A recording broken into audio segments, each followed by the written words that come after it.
അസ്സലാമു അലൈക്കും വറഹ്മത്തുള്ളാഹി വബറകാതുഹു. അഊദു ബില്ലാഹി മിനശ് ശൈത്വാനിർ റജീം. ബിസ്മില്ലാഹിർ റഹ്മാനിർ റഹീം.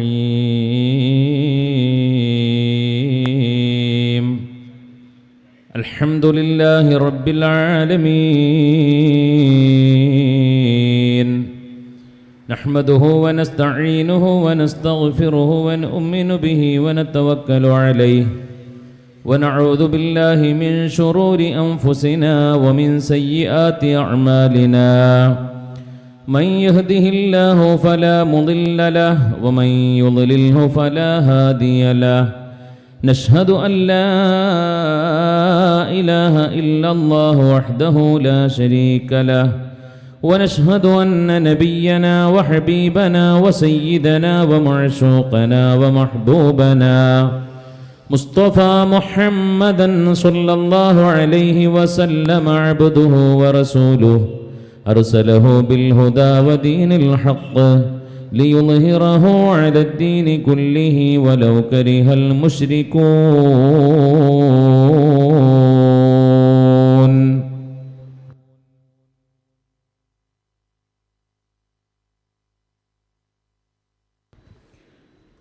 اللهم صل على سيدنا محمد الفاتح لما أغلق والخاتم لما سبق ناصر الحق بالحق والهادي إلى صراطك المستقيم وعلى آله حق قدره ومقداره العظيم.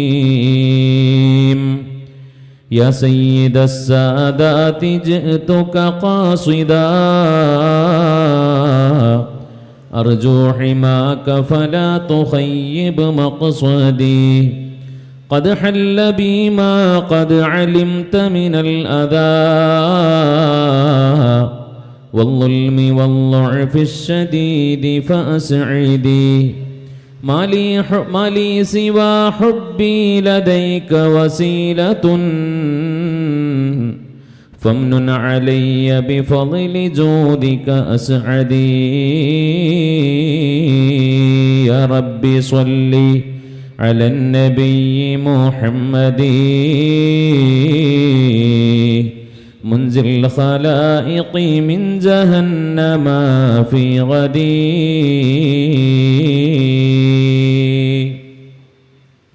വേദിയിലുപവിഷ്ടരായ ആദരണീയരായ തങ്ങളവറുകളെ, ബഹുമാന്യനായ ഹൈദർ ഫൈസി ഉസ്താദ് അവറുകളെ, മറ്റു പണ്ഡിത മഹത്തുക്കളെ, ഉമറാക്കളെ, ഈ മഹത്തായ മിഅ്റാജ് സംഗമത്തിൽ വളരെ ആവേശത്തോടെ ഒത്തുകൂടിയിട്ടുള്ള പുണ്യനബി സയ്യിദുനാ റസൂലുള്ളാഹി സ്വല്ലല്ലാഹു അലൈഹി വസല്ലമ തങ്ങളെ ഖൽബോട് ചേർത്ത് വെച്ച ഈ നാട്ടിലെ പരിസര പ്രദേശങ്ങളിലെ ആദരണീയരായ മുഅ്മിനീങ്ങളെ, മുഅ്മിനാത്തുകളെ, ഈ വൈജ്ഞാനിക സമുച്ചയത്തിലെ ചിത്രശലഭങ്ങളായ പ്രിയപ്പെട്ട മുത്തഅല്ലിം സുഹൃത്തുക്കളെ, സുദീർഘമായ ഒരു പ്രഭാഷണം നടത്താൻ സമയമില്ലെന്ന് നിങ്ങൾക്കെല്ലാവർക്കും അറിയാം. നാം എല്ലാവരും ആവേശത്തോടെയും ആകാംക്ഷയോടെയും കാത്തിരിക്കുന്നത് ഈ പവിത്രമായ രാവിനെ ധന്യമാക്കിക്കൊണ്ട് ഇവിടെ നടക്കാനിരിക്കുന്ന ബഹുമാന്യനായ മാനുത്തങ്ങൾ അവറുകളുടെ സാന്നിധ്യത്തിലുള്ള ദിക്ർ ദുആ മജ്ലിസാണ്. ബഹുമാനപ്പെട്ട ഹൈദർ ഫൈസി ഉസ്താദ് വളരെ ആധികാരികമായി ഈ മഹത്തായ രാത്രിയുടെ മഹത്വം വിശദീകരിക്കുകയുണ്ടായി. ഞാൻ ആദ്യമായി ഇതിൻ്റെ മാനേജ്മെൻറ്റിനെ മുക്തകണ്ഠം പ്രശംസിക്കാൻ ഈ സന്ദർഭം ഉപയോഗപ്പെടുത്തുകയാണ്. കാരണം അഫ്ളലുൽ ഇൽമി ഇൽമുൽ ഹാൽ എന്നാണ്. ഏറ്റവും അഫ്ളലായ ഇൽമ് എന്ന് പറയുന്നത് സന്ദർഭോചിതമായ വിജ്ഞാനമാണ്. ഇന്ന് നടത്താൻ പറ്റുന്ന ഏറ്റവും അഫ്ളലായ ഒരു സദസ്സാണ് ഈ സദസ്സ് എന്ന് പറയുന്നത്. അവസരത്തിനൊത്ത് ഉയർന്ന ഈ അൻവാറുൽ ഹുദ കോംപ്ലക്സിൻ്റെ ഉത്തരവാദിത്തപ്പെട്ട മാനേജ്മെൻറ്റിനെ ഈ സമയം പ്രശംസിക്കാനും അതുപോലെ തന്നെ അവരെ മദ്ഹ് ചെയ്യാനും ഈ സമയം ഞാൻ ഉപയോഗപ്പെടുത്തുകയാണ്. അല്ലാഹു നമ്മെ ഖബൂൽ ചെയ്യട്ടെ. നമ്മെ സംബന്ധിച്ചിടത്തോളം ഒരു വർഷത്തിലെ ഏറ്റവും അഫ്ളലായ രാത്രി എന്ന് പറയുന്നത് നമ്മുടെ ഹക്കിൽ അത് ലൈലത്തുൽ ഖദറിൻ്റെ രാത്രിയാണ്. പക്ഷേ സയ്യിദുനാ റസൂലുള്ളാഹി സ്വല്ലല്ലാഹു അലൈഹി വസല്ലമ തങ്ങളുടെ ഹക്കിൽ ഏറ്റവും അഫ്ളലായ രാത്രി എന്ന് പറയുന്നത് അത് ലൈലത്തുൽ ഇസ്റാഇ വൽ മിഅ്റാജ്. എന്തുകൊണ്ട്?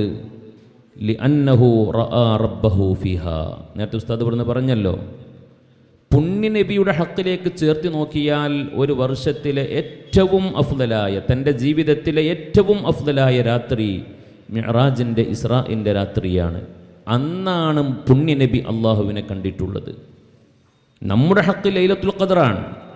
മാത്രമല്ല മിഅ്റാജ് രാവിനെ പറ്റി മഹാന്മാരായ ഉലമാ അയിമ്മത്ത് രേഖപ്പെടുത്തുന്നുണ്ട്, ബറാഅത്ത് രാവിനേക്കാളും വെള്ളിയാഴ്ച രാവിനേക്കാളും എത്രത്തോളം അറഫ രാവിനേക്കാളും മഹത്വമുള്ള രാവാണ് മിഅ്റാജ് രാവ് എന്ന് മഹത്തുക്കൾ രേഖപ്പെടുത്തിയിട്ടുണ്ട്. ലൈലത്തുൽ ഇസ്റാഇന്റെ മഹത്വം പറഞ്ഞിട്ട് പറയാണ്, സുമ്മ ലൈലത്തു അറഫ, അതിനുശേഷമാണ് അറഫ രാത്രി. സുമ്മ ലൈലത്തുൽ ജുമുഅ, പിന്നെയാണ് വെള്ളിയാഴ്ച രാവ്. സുമ്മ ലൈലത്തുൻ നിസ്ഫി മിൻ ശഅബാൻ, പിന്നെയാണ് ശഅബാൻ 15ന്റെ രാത്രി. നോക്കൂ നിങ്ങൾ, അപ്പോൾ എത്രമാത്രം പവിത്രമായ ഒരു രാത്രിയിലാണ് നാം ഒരുമിച്ച് കൂടിയിട്ടുള്ളത്. അല്ലാഹു റബ്ബുൽ ഇസ്സത്ത് നമ്മുടെ ഈ സംഗമത്തെ നമുക്ക് ദുനിയാവിലും ആഖിറത്തിലും രക്ഷപ്പെടാൻ ഉതകുന്ന ഒരു സംഗമമായി മാറ്റിത്തരട്ടെ എന്നാമുഖമായി ആത്മാർത്ഥമായിട്ട് ദുആ ചെയ്യുകയാണ്. നമുക്കറിയാം, എല്ലാ സമയങ്ങളും ഒരുപോലെയല്ല, എല്ലാ മാസങ്ങളും ഒരുപോലെയല്ല, എല്ലാ ദിവസങ്ങളും ഒരുപോലെയല്ല, എല്ലാ രാത്രികളും ഒരുപോലെയല്ല. ചില രാത്രികൾക്ക് മറ്റു ചില രാത്രികളെക്കാൾ ഫളിലുണ്ട്, ചില മാസങ്ങൾക്ക് മറ്റു ചില മാസങ്ങളെക്കാൾ മഹത്വമുണ്ട്. നാം ഒത്തുകൂടിയിട്ടുള്ള ഈ പരിശുദ്ധമായ റജബ് ഒരു സാധാരണ മാസമല്ലല്ലോ. 12 മാസങ്ങളിൽ സുപ്രധാനമായ മാസങ്ങളിൽ എണ്ണപ്പെട്ട ഒരു മാസമാണ് റജബ് എന്ന് പറയുന്നത്. പുണ്യനബി ബറക്കത്തിന് വേണ്ടി ദുആ ചെയ്തിട്ടുള്ള ഒരു വർഷത്തിലെ 2 മാസങ്ങളിൽ ഒരു മാസമാണ് റജബ്, അല്ലേ? വേറെ ഒരു മാസത്തിലും പ്രത്യേകമായി ബറക്കത്തിനെ ചോദിച്ചിട്ടില്ല, ചോദിക്കാൻ വേണ്ടി ആവശ്യപ്പെട്ടിട്ടുമില്ല. അല്ലാഹുമ്മ ബാരിക് ലനാ ഫീ റജബിൻ വ ശഅബാൻ. അല്ലാഹുവേ, റജബിലും ശഅബാനിലും നീ ഞങ്ങൾക്ക് ബറക്കത്ത് തരണമേ. എന്തുകൊണ്ട്? ഈ മാസത്തിന് അത്രമേൽ പുണ്യമുണ്ട് പ്രിയപ്പെട്ടവരെ. അതുകൊണ്ടാണ് ലോകത്ത് കഴിഞ്ഞു പോയ പല മഹാന്മാരും മരണത്തിന് വേണ്ടി റജബിനെ തെരഞ്ഞെടുത്തത്. റജബിൽ ദുആ ചെയ്യണേ എന്ന്, ചെയ്യിപ്പിക്കണേ എന്ന്, മരിപ്പിക്കണേ എന്ന് റബ്ബിനോട് ദുആ ചെയ്തത്. നമുക്കറിയാമല്ലോ, ഒത്തിരി മഹാന്മാരാണ് പരിശുദ്ധമായ റജബിൽ അല്ലാഹുവിന്റെ റഹ്മത്തിലേക്ക് യാത്രയായത്. നമ്മുടെ മദ്ഹബിന്റെ ഇമാമുന ശാഫിഈ റളിയല്ലാഹു അൻഹു. ആരാ ഇമാം ഷാഫി തങ്ങളൊക്കെ? ഒരു കാലഘട്ടത്തിന്റെ ഖുത്ബായിരുന്നു മഹാനവറുകൾ. ജീവിച്ചിരിക്കുന്ന കാലഘട്ടത്തിലെ മുജദ്ദിദായിരുന്നു ഇമാമുന ശാഫിഈ. ലോകത്തോട് വിട പറഞ്ഞത് പരിശുദ്ധമായ റജബിന്റെ 29-ലാണ്. എൻ്റെ പ്രിയപ്പെട്ട മുത്തഅല്ലിം സുഹൃത്തുക്കളെ, നമുക്കെല്ലാവർക്കും സുപരിചിതമായ പാണ്ഡിത്യ ലോകത്തെ കുലപതികളായ ജ്യോതിർഗോളങ്ങളായ മഹാനായ ഇമാമുൻ നവവി റളിയല്ലാഹു അൻഹു ലോകത്തോട് വിട പറഞ്ഞത് റജബ് 24-നാണ്. കഴിഞ്ഞ ദിവസമായിരുന്നു മഹാനായ നവവി തങ്ങളുടെ ആണ്ടിന്റെ ദിവസം, അല്ലേ? 2ാം ശാഫിഈ എന്നറിയപ്പെടുന്ന മഹാനായ ഇമാമുൻ നവവി, ഒരു കാലഘട്ടത്തിന്റെ ഖുത്ബായിരുന്ന മഹാനായ ഇമാമുൻ നവവി റബ്ബിലേക്ക് യാത്രയായ മാസമാണ് പരിശുദ്ധമായ റജബ്. നമ്മളൊക്കെ നമ്മുടെ ഫിഖ്ഹിന്റെ കിതാബുകളിൽ ഖാതിമത്തുൽ മുഹഖ്ഖീൻ എന്ന പേരിൽ നാം പരിചയപ്പെടാറുള്ള മഹാനായ ഇമാം ഇബ്നു ഹജറുൽ ഹൈതമി തങ്ങൾ ലോകത്തോട് വിട പറഞ്ഞിട്ടുള്ളത് പരിശുദ്ധമായ റജബിലാണ്. ഇമാം തുർമുദി റളിയല്ലാഹു അൻഹു ലോകത്തോട് വിട പറഞ്ഞിട്ടുള്ളത് പരിശുദ്ധമായ റജബിലാണ്. മഹാനായ സുൽത്താനുൽ ഹിന്ദ് ഖാജ മുഈനുദ്ദീൻ ചിശ്തിയിൽ അജ്മീരി, അല്ലാഹു അവരുടെ ദറജ ഉയർത്തി കൊടുക്കട്ടെ. ഇന്ത്യയുടെ ആത്മീയ ചക്രവർത്തിയായ മഹാനായ ഖാജ തങ്ങൾ ലോകത്തോട് വിട പറഞ്ഞത് പരിശുദ്ധ റജബിലാണ്. മഹാനായ ഉവൈസുൽ ഖറനി റളിയല്ലാഹു അൻഹു താബിഈങ്ങളിൽ പ്രമുഖനാണല്ലോ. മഹാൻ ലോകത്തോട് വിട പറഞ്ഞത് റജബിനാണ്. മഹാനായ കോഴിക്കോട് ഇടിയങ്ങരയിൽ അന്ത്യവിശ്രമം കൊള്ളുന്ന ഒരു കാലഘട്ടത്തിന്റെ ഇതിഹാസമായിരുന്ന മലബാറിന്റെ മണ്ണിൽ ദഅവത്തിന്റെ തിരുനാളവുമായി കടന്നു വന്ന മഹാനായ ശൈഖ് ശംസുദ്ദീൻ അലാഉദ്ദീൻ അൽ ഹിംസി തങ്ങൾ ലോകത്തോട് വിട പറഞ്ഞത് റജബിലാണ്. ഇങ്ങനെ മഹാനായ കണ്യാല മൗല ഖദ്ദസല്ലാഹു സിറഹുൽ അസീസിനെ പോലെ ഒത്തിരി ഒത്തിരി മഹാന്മാരെ അള്ളാഹു തിരിച്ചു വിളിച്ച മാസമാണ് പരിശുദ്ധമായ റജബ്. അഥവാ അള്ളാഹു ആദരിക്കേണ്ടവരെ ആദരിച്ച മാസമാണ് റജബ്. അള്ളാഹു ബഹുമാനിച്ചവരെ ബഹുമാനിച്ച മാസമാണ് പരിശുദ്ധമായ റജബ്. എന്തിനാണ് ഇസ്രാവും മിഅ്റാജും സംഭവിച്ചത് എന്ന് ചോദിച്ചാൽ അത് പുണ്യ നബിയെ ആദരിക്കൽ ചടങ്ങ് നടന്നതാണ്. അല്ലേ? അള്ളാഹുവിന്റെ ഹബീബ് സയ്യിദുനാ മുഹമ്മദുർ റസൂലുള്ളാഹി സ്വല്ലല്ലാഹു അലൈഹി വസല്ലമ തങ്ങളെ ഒന്ന് ആദരിക്കണം, ഒന്ന് റെസ്പെക്ട് ചെയ്യണം, ഒന്ന് സ്വീകരിക്കണം. അതിനുവേണ്ടി അള്ളാഹു അണിയിച്ചൊരുക്കിയ മനോഹരമായ വിസ്മയകരമായ പ്രതിഭാസമായിരുന്നു ഇസ്രാഉം മിഅ്റാജും. നമുക്കറിയാം, പുണ്യ നബിക്ക് വേണമെങ്കിൽ മൈക്രോ സെക്കൻഡുകളെ കൊണ്ട് ആകാശത്തേക്ക് പോകാമായിരുന്നു. മൈക്രോ സെക്കൻഡുകളെ കൊണ്ട് പരിശുദ്ധമായ ബൈത്തുൽ മുഖദ്ദസിലേക്ക് പോകാമായിരുന്നു. കാരണം പുണ്യ നബി ആരാണ്? നബി തങ്ങൾ തന്നെ പറഞ്ഞിട്ടുണ്ട്, അനമിൻ നൂരില്ലാ, ഞാൻ അള്ളാഹുവിന്റെ നൂറിൽ നിന്ന് പടക്കപ്പെട്ടവരാണ്. അനമിൻ നൂരില്ലാ, ഞാൻ അള്ളാഹുവിന്റെ നൂറിൽ നിന്ന് വന്നതാണ്. വകുല്ലു ശൈഇൻ മിൻ നൂരി, ഈ ലോകത്തുള്ള സകലമാന വസ്തുക്കളും എൻ്റെ നൂറിൽ നിന്ന് പടക്കപ്പെട്ടതാണ്. പ്രത്യേകിച്ച് നാം കഴിക്കുന്ന അരിഭക്ഷണം ഒരു വാസിത്തയുമില്ലാതെ ഹബീബായ നബി തങ്ങളുടെ നൂറിൽ നിന്ന് പടക്കപ്പെട്ടതാണെന്ന് ഉലമാ പറഞ്ഞിട്ടുണ്ട്. അതുകൊണ്ടാണ് അരിഭക്ഷണം കഴിക്കുമ്പോൾ സ്വലാത്ത് ചൊല്ലൽ സുന്നത്താണെന്ന് ഫുഖഹാ രേഖപ്പെടുത്തിയത്. അരിഭക്ഷണം കഴിക്കുമ്പോൾ സ്വലാത്ത് ചൊല്ലൽ സുന്നത്താണ്. എന്തുകൊണ്ട്? മിൻ ഗൈരി വാസിത, ഒരു മാധ്യമവും കൂടാതെ ഹബീബായ നബി തങ്ങളുടെ നൂറിൽ നിന്ന് പടക്കപ്പെട്ടതാണ് അരി എന്ന് പറയുന്നത്. അപ്പൊ നോക്കൂ നിങ്ങൾ, നൂറെന്ന് പറഞ്ഞാൽ ഈ ലോകത്തെ ഏറ്റവും പ്രകാശമുള്ള വസ്തുവാണ് നൂറെന്ന് പറയുന്നത്, പ്രകാശമെന്ന് പറയുന്നത്. അല്ല പ്രകാശമാണല്ലോ. അള്ളാഹുവിന്റെ ഹബീബായ നബി തങ്ങളും പ്രകാശത്തിൽ നിന്ന് ഹബീബായ നബി തങ്ങൾ അവരുടെ നൂറാണ് ഈ ലോകത്തെ ആദ്യത്തെ സൃഷ്ടി എന്ന് പറയുന്നത്. അള്ളാഹുവിന്റെ നൂറിൽ നിന്നാണ് പുണ്യ നബി കടന്നു വന്നിട്ടുള്ളത്. മലായിക്കത്ത് മുഴുവനും ഖുലിഖൂ മിൻ നൂർ, അവർ പ്രകാശത്തിൽ നിന്ന് പടക്കപ്പെട്ടവരാണ്. പ്രകാശത്തിന്റെ വേഗത എന്ന് പറയുന്നത് നാം മനസ്സിലാക്കിയിട്ടുണ്ടല്ലോ, ഏറ്റവും വലിയ വേഗതയാണ്. പ്രകാശത്തിന്റെ വേഗത എന്ന് പറയുന്നത് ഒരു സെക്കൻഡിൽ, എൻ്റെ പ്രിയപ്പെട്ടവരെ, ഒരു സെക്കൻഡിൽ പ്രകാശത്തിന്റെ വേഗത എന്ന് പറയുന്നത് 2,99,792 കിലോമീറ്റർ ആണ്. ആ നിലക്ക് നോക്കുമ്പോൾ ഒരു മലക്കിനെ സംബന്ധിച്ചിടത്തോളം ഈ ഭൂമി ഒരു സെക്കൻഡിൽ 7 തവണ ചുറ്റിക്കറങ്ങാൻ കഴിയുമെന്നാണ്. ഒരു സെക്കൻഡിൽ ഒരു മലക്കിന് 7 തവണ ഈ ഭൂമി മുഴുവൻ സഞ്ചരിക്കാൻ കഴിയും. 3 ലക്ഷത്തോളം കിലോമീറ്റർ ഒരു സെക്കൻഡിൽ സഞ്ചരിക്കാൻ കഴിയുന്നവരാണ് മലായിക്ക. നോക്കൂ നിങ്ങൾ, അവരെക്കാളും ശക്തിയുള്ളവരാണ് സയ്യിദുനാ മുഹമ്മദുർ റസൂലുള്ളാഹി. അപ്പൊ പുണ്യനബിയെ സംബന്ധിച്ചിടത്തോളം മൈക്രോ സെക്കൻഡുകൾ മതി ബൈത്തുൽ മുഖദ്ദസിലേക്ക് എത്താൻ, അതുപോലെ തന്നെ ആകാശത്തേക്കെത്താൻ. പക്ഷേ ആ ദൂരമൊന്ന് ക്രമീകരിക്കണമെന്ന് അല്ലാഹു തീരുമാനിച്ചു. പുണ്യനബിയുടെ ജീവിതത്തിൽ 33 ഇസ്രാ മിഅ്റാജുകൾ നടന്നിട്ടുണ്ട്. ഉലമാ രേഖപ്പെടുത്തുന്നത് കാണാം. ആ ഇസ്രാ മിഅ്റാജുകൾ മുഴുവനും മനാമിലാണ്, സ്വപ്നദർശനമാണ്. പക്ഷേ ഈ റജബ് 27-ന് അഥവാ പുണ്യനബിയുടെ 52-ാമത്തെ വയസ്സിൽ സയ്യിദുനാ റസൂലുള്ളാഹി സ്വല്ലല്ലാഹു അലൈഹി വസല്ലമ തങ്ങൾക്ക് നടന്നിട്ടുള്ള ഈ പവിത്രമായ യാത്ര അത് മനാമിലല്ല, റൂഹ് കൊണ്ടും ജസദ് കൊണ്ടുമുള്ള യാത്രയായിരുന്നു എന്നാണ് പരിശുദ്ധ ഖുർആൻ പോലും നമ്മെ പഠിപ്പിക്കുന്നത്. അല്ലേ? സൂറത്തുൽ ഇസ്രായിൽ മനോഹരമായി അല്ലാഹു അത് പറഞ്ഞിട്ടുണ്ട്. ആ 33 ഇസ്രാ മിഅ്റാജുകളിൽ നിന്ന് വ്യത്യസ്തമായി ഒറ്റ ഇസ്രാ മിഅ്റാജാണ് ജസദ് കൊണ്ട് നടന്നത്. അതാണ് റജബ് 27-ന്റെ ഒരു തിങ്കളാഴ്ച രാത്രി നടന്നിട്ടുള്ളത്. അതിനെപ്പറ്റിയാണ് പരിശുദ്ധ ഖുർആൻ പറഞ്ഞത്. ബിസ്മില്ലാഹിർ റഹ്മാനിർ റഹീം. സുബ്ഹാനല്ലദീ അസ്റാ ബിഅബ്ദിഹി ലൈലൻ മിനൽ മസ്ജിദിൽ ഹറാമി ഇലൽ മസ്ജിദിൽ അഖ്സല്ലദീ ബാറക്നാ ഹൗലഹു ലിനുരിയഹു മിൻ ആയാതിനാ ഇന്നഹു ഹുവസ് സമീഉൽ ബസീർ. ഇസ്രാ എന്ന് പറയുന്നത് പരിശുദ്ധ ഖുർആൻ കൊണ്ട് സ്ഥിരപ്പെട്ടതാണ്.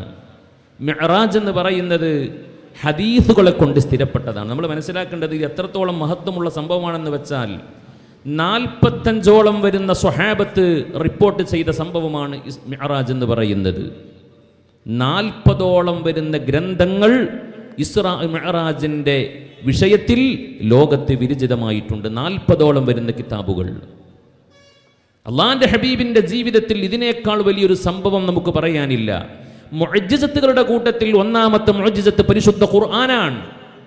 അത് കഴിഞ്ഞാൽ രണ്ടാം സ്ഥാനത്ത് നിൽക്കുന്ന മുഅ്ജിസത്താണ് അൽ ഇസ്റാ വൽ മിഅ്റാജ്. അള്ളാന്റെ ഹബീബിന്റെ ജീവിതത്തിലെ വളരെ പ്രയാസപൂർണമായ ഒരു കാലഘട്ടമായിരുന്നു ആമുൽ ഹുസൻ എന്നറിയപ്പെടുന്ന കാലഘട്ടം, ദുഃഖവർഷം.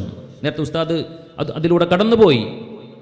അള്ളാന്റെ ഹബീബിന്റെ മൂത്താപ്പയായിരുന്ന, ശത്രുക്കളിൽ നിന്ന് ഹബീബായ നബി തങ്ങളെ എല്ലാ നിലക്കും പ്രൊട്ടക്ട് ചെയ്തിരുന്ന അബൂ ത്വാലിബ് റളിയല്ലാഹു അൻഹു, മഹാനവറുകൾ പറഞ്ഞിട്ടുണ്ട്, ശത്രുക്കൾ ഒരിക്കലും എനിക്ക് ജീവനുള്ള കാലത്തോളം മുഹമ്മദേ നിന്നെ തൊട്ടുകളിക്കാൻ ഞാൻ സമ്മതിക്കൂല. ഞാൻ മണ്ണിൽ പോകുന്നത് വരെ, ഞാൻ മരിച്ചു പോകുന്നത് വരെ ഒരാളും നിന്റെ മേൽ കൈവക്കാൻ ഞാൻ അനുവദിക്കില്ലെന്ന് പറഞ്ഞ് അള്ളാന്റെ ഹബീബിന് പൂർണ്ണമായ സംരക്ഷണം കൊടുത്ത അവിടുത്തെ പിതൃവ്യനായിരുന്നു മഹാനായ അബൂ ത്വാലിബ്. മഹാനവറുകൾ ലോകത്തോട് വിട പറഞ്ഞു. 3-ാമത്തെ ദിവസമാണെന്നാണ് ഒരു റിപ്പോർട്ട് പ്രകാരം മഹദിയായ സയ്യിദത്തുന ഖദീജത്തുൽ കുബ്ര റളിയല്ലാഹു അൻഹ, അള്ളാന്റെ ഹബീബിന്റെ ജീവിതത്തിൽ നേരത്തെ ഉസ്താദ് വിശദമായി പറഞ്ഞു, അത് താങ്ങും തണലുമായി കടന്നു വന്ന സയ്യിദത്തുന ഖദീജ. അള്ളാന്റെ ഹബീബിന്റെ ജീവിതത്തിൽ സമ്പന്നതയുണ്ടായിട്ടുണ്ട്, വലിയ കോടീശ്വരനായ ഒരു സന്ദർഭമുണ്ടായിട്ടുണ്ട്. അതിൻ്റെ കാരണക്കാരിയാണ് സയ്യിദത്തുന ഖദീജത്തുൽ കുബ്ര റളിയല്ലാഹു അൻഹ. കാരണം തൻ്റെ പ്രിയതമയായ സഹധർമ്മിണിയായ ഖദീജ ബീവിയെ കല്യാണം കഴിച്ചപ്പോൾ ഖദീജ ബീവി റളിയല്ലാഹു അൻഹ തൻ്റെ സമ്പത്ത് മുഴുവനും ഹബീബായ മുഹമ്മദുർ റസൂലുള്ളാഹി സ്വല്ലല്ലാഹു അലൈഹി വസല്ലമ തങ്ങൾക്ക് സമ്മാനിച്ചു. കോടീശ്വരിയായ കോടിപതിയായ സയ്യിദത്തുന ഖദീജ സമ്പത്ത് മുഴുവനും പരിശുദ്ധ ദീനിന്റെ പേരിൽ അള്ളാന്റെ ഹബീബിന് സമർപ്പിച്ചു. വഫാത്തിന്റെ സമയത്ത് കഷ്ണം വെക്കപ്പെട്ട വസ്ത്രമായിട്ടായിരുന്നു ഖദീജ ബീവി വഫാത്തായത് എന്നാണ് ചരിത്രം. ആലോചിച്ച് നോക്കണം, നബി തങ്ങള് മിസ്കീന, പക്ഷേ ഖദീജ ബീവിയെ കല്യാണം കഴിച്ചപ്പോ അള്ളാന്റെ ഹബീബ് കോടീശ്വരനായി മാറിയെന്ന് ചരിത്രം രേഖപ്പെടുത്തുന്നു. അള്ളാന്റെ ഹബീബ് അത് ദീനിന് വേണ്ടി ചെലവഴിച്ചു. അവസാനം ഒന്നുമില്ലാതെ കഷ്ണം വെക്കപ്പെട്ട വസ്ത്രവുമായിട്ട് അള്ളാഹുവിനെ കണ്ടുമുട്ടിയ സയ്യിദത്തുന ഖദീജ റളിയല്ലാഹു അൻഹയെ മറക്കാൻ പറ്റുമോ? ആ ഖദീജ ബീവി റളിയല്ലാഹു അൻഹ ലോകത്തോട് വിട പറഞ്ഞപ്പോ പുണ്യനബി സയ്യിദുന റസൂലുള്ളാഹി സ്വല്ലല്ലാഹു അലൈഹി വസല്ലമ തങ്ങളുടെ മനസ്സ് വല്ലാതെ വേദനിച്ചു പോയി. എപ്പോഴും ഖദീജ ബീവിയെ പറ്റി നബി തങ്ങൾ പറയുമായിരുന്നു. ഉസ്താദ് ഇവിടെ നിന്ന് പറഞ്ഞു, വക്കാന യുക്സിറു ദിക്റഹാ, കൂടുതലായി ഖദീജ ബീവിയെ പറയുമായിരുന്നു. മഹദിയായ ആയിഷ ബീവി റളിയല്ലാഹു അൻഹയെ കല്യാണം കഴിച്ചതിന് ശേഷം ആയിഷ ബീവി റളിയല്ലാഹു അൻഹയുടെ കൂടെ വീട്ടിൽ ഇങ്ങനെ ഇരിക്കുന്ന സമയത്താണ് ഒരു വിളി കേൾക്കുന്നത്, ആയിഷ. അള്ളാന്റെ ഹബീബ് എഴുന്നേറ്റ് ഉടനെ തന്നെ പുറത്തേക്ക് ഓടുകയാണ്. ആയിഷ ബീവിയോട് പറയാണ്, ആയിഷ, എൻ്റെ ഖദീജയാണല്ലോ മുറ്റത്ത് വന്നിട്ട് എന്നെ വിളിക്കുന്നത്, എൻ്റെ ഖദീജയാണല്ലോ ആയിഷ എന്ന് വിളിക്കുന്നത്. എന്നോ വഫാത്തായി പോയ മഹദിയായ ഖദീജ ബീവിയെ ഓർത്തുകൊണ്ട് അള്ളാന്റെ ഹബീബ് മുറ്റത്തേക്ക് ഓടുകയാണ്. പുറത്തിറങ്ങി നോക്കിയപ്പോ മഹദിയായ ഖദീജ ബീവിയുടെ സഹോദരിയായ ഹാലത്ത് ബീവി റളിയല്ലാഹു അൻഹയാണ്.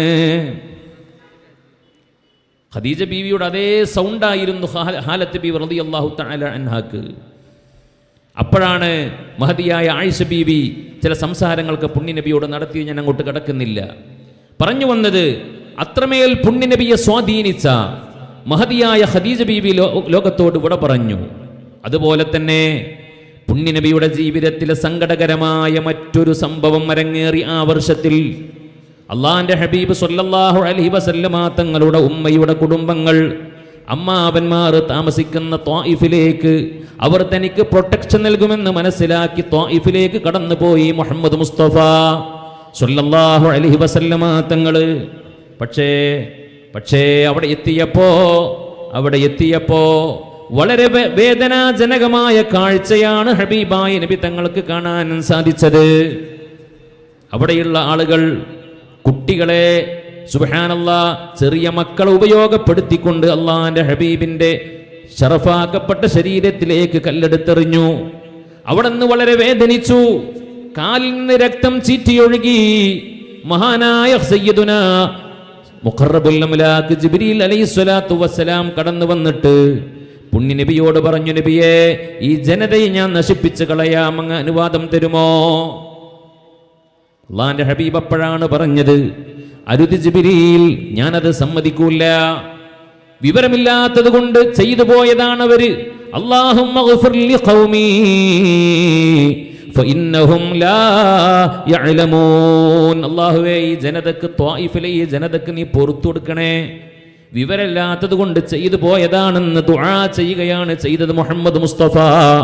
അന്ന് വല്ലാതെ വേദനിച്ചു പോയി. കാലിൽ നിന്ന് രക്തം വാർന്നൊഴുകി. സുബ്ഹാനല്ലാഹ്, കിലോമീറ്ററുകളോളം ഓടേണ്ടി വന്നു മുഹമ്മദ് മുസ്തഫ. ഈ പ്രധാനപ്പെട്ട 3 സംഭവങ്ങളും അരങ്ങേറിയ ആ വർഷം അള്ളാന്റെ ഹബീബിനെ ഒന്ന് ചേർത്ത് പിടിക്കാൻ, അള്ളാന്റെ ഹബീബിനെ ഒന്ന് സാന്ത്വനിപ്പിക്കാൻ, സമാധാനിപ്പിക്കാൻ വേണ്ടി അള്ളാഹു അണിയിച്ചൊരുക്കിയ മനോഹരമായ യാത്രയാണ് പരിശുദ്ധമായ ഇസ്രാഉം മിഅ്റാജും. പുണ്യനബി മക്കയിലാണ്. വിവിധ അഭിപ്രായങ്ങളുണ്ട്. ഉമ്മുഹാനി റളിയല്ലാഹു അൻഹയുടെ വീട്ടിലാണെന്ന് അഭിപ്രായമുണ്ട്. സംസം കിണറിന്റെ അടുത്തായിരുന്നു എന്ന അഭിപ്രായമുണ്ട്. കഅബയുടെ അങ്കണത്തിലായിരുന്നു എന്ന അഭിപ്രായമുണ്ട്. ഏതായിരുന്നാലും മഹാനായ മുഖറബുൽ അംലാക്ക് ജിബ്രീൽ അലൈഹിസ്സലാത്തു വസ്സലാം കടന്നു വരുന്നു. അള്ളാന്റെ ഹബീബ് ഉറക്കത്തിലാണ്. നമ്മളെപ്പോലെ പുണ്യനബി ഉറങ്ങാറില്ലല്ലോ. നമ്മളെപ്പോലെ മനം വിട്ടുറങ്ങുന്ന ആളല്ല മുഹമ്മദ് മുസ്തഫ. പുണ്യനബിയുടെ 10 ഹുസൂസിയത്തുകളിൽപ്പെട്ട ഒരു ഹുസൂസിയത്താണ് അള്ളാന്റെ ഹബീബിന്റെ 2 കണ്ണുകൾ ഉറങ്ങൂല്ല. ലാ തനാമു ഐനാൻ. പക്ഷേ അള്ളാഹുവിന്റെ ഹബീബിന്റെ കണ്ണുകൾ മാത്രമേ ഉറങ്ങൂ. തനാമു ഐനാൻ വലാ യനാമു ഖൽബുഹു. അള്ളാന്റെ ഹബീബിന്റെ ഖൽബ് ഉറങ്ങാറില്ല. അപ്പോൾ ഉണർച്ചയുടെയും ഉറക്കത്തിന്റെയും ഇടയിലുള്ള സമയത്താണ് മഹാനായ മുഖറബുൽ അംലാക്ക് മലക്ക് ജിബ്രീൽ അലൈഹിസ്സലാത്തു വസ്സലാം കടന്നു വന്നിട്ട് പുണ്യ നബിയെ വിളിച്ചുണർത്തുന്നത്. ഒരു അഭിപ്രായ പ്രകാരം കൂടെ മഹാനായ മീകായിൽ അലൈഹിസ്സലാത്തു വസ്സലാം ഉണ്ട്, ഇസ്രാഫീൽ അലൈഹിസ്സലാത്തു വസ്സലാമുണ്ട്. പോരാ, 70ഓളം മലായികത്ത് കൂടെയുണ്ടെന്നാണ് പറയപ്പെടുന്നത്. മഹാനായ മുത്തുനബി സല്ലല്ലാഹു അലൈഹി വസല്ലമ തങ്ങളെ വിളിച്ചുണർത്തുന്നു. കൂടെ ബുറാഖ് എന്ന് പറയുന്ന പ്രത്യേകമായ ഒരു വാഹനമുണ്ട്. ബുറാഖ് എന്ന് പറയുന്ന വാഹനം മുമ്പ് പല അമ്പിയാക്കളും സഞ്ചരിച്ച വാഹനമാണത്. അള്ളാന്റെ ഹബീബ് സല്ലല്ലാഹു അലൈഹി വസല്ലമ തങ്ങളെ യാത്ര കൊണ്ടുപോകാൻ വേണ്ടി മഹാനായ മുഖറബുൽ അംലാക്ക് മലക്കു ജിബ്രീൽ അലൈഹിസ്സലാത്തു വസ്സലാമിന്റെ നേതൃത്വത്തിൽ കടന്നു വന്നിരിക്കുകയാണ്. അതും പ്രകാശം കൊണ്ട് പടക്കപ്പെട്ട മൃഗമാണ്. നോക്കൂ നിങ്ങൾ, എന്താണ് ആ യാത്രയുടെ ഒരു സെറ്റപ്പ്? പുണ്യനബി നൂറിൽ നിന്നുള്ളതാണ്. മഹാനായ സയ്യിദുനാ ജിബ്രീൽ അലൈഹിസ്സലാത്തു വസ്സലാം നൂറിനാൽ പടക്കപ്പെട്ട മലക്കാണ്.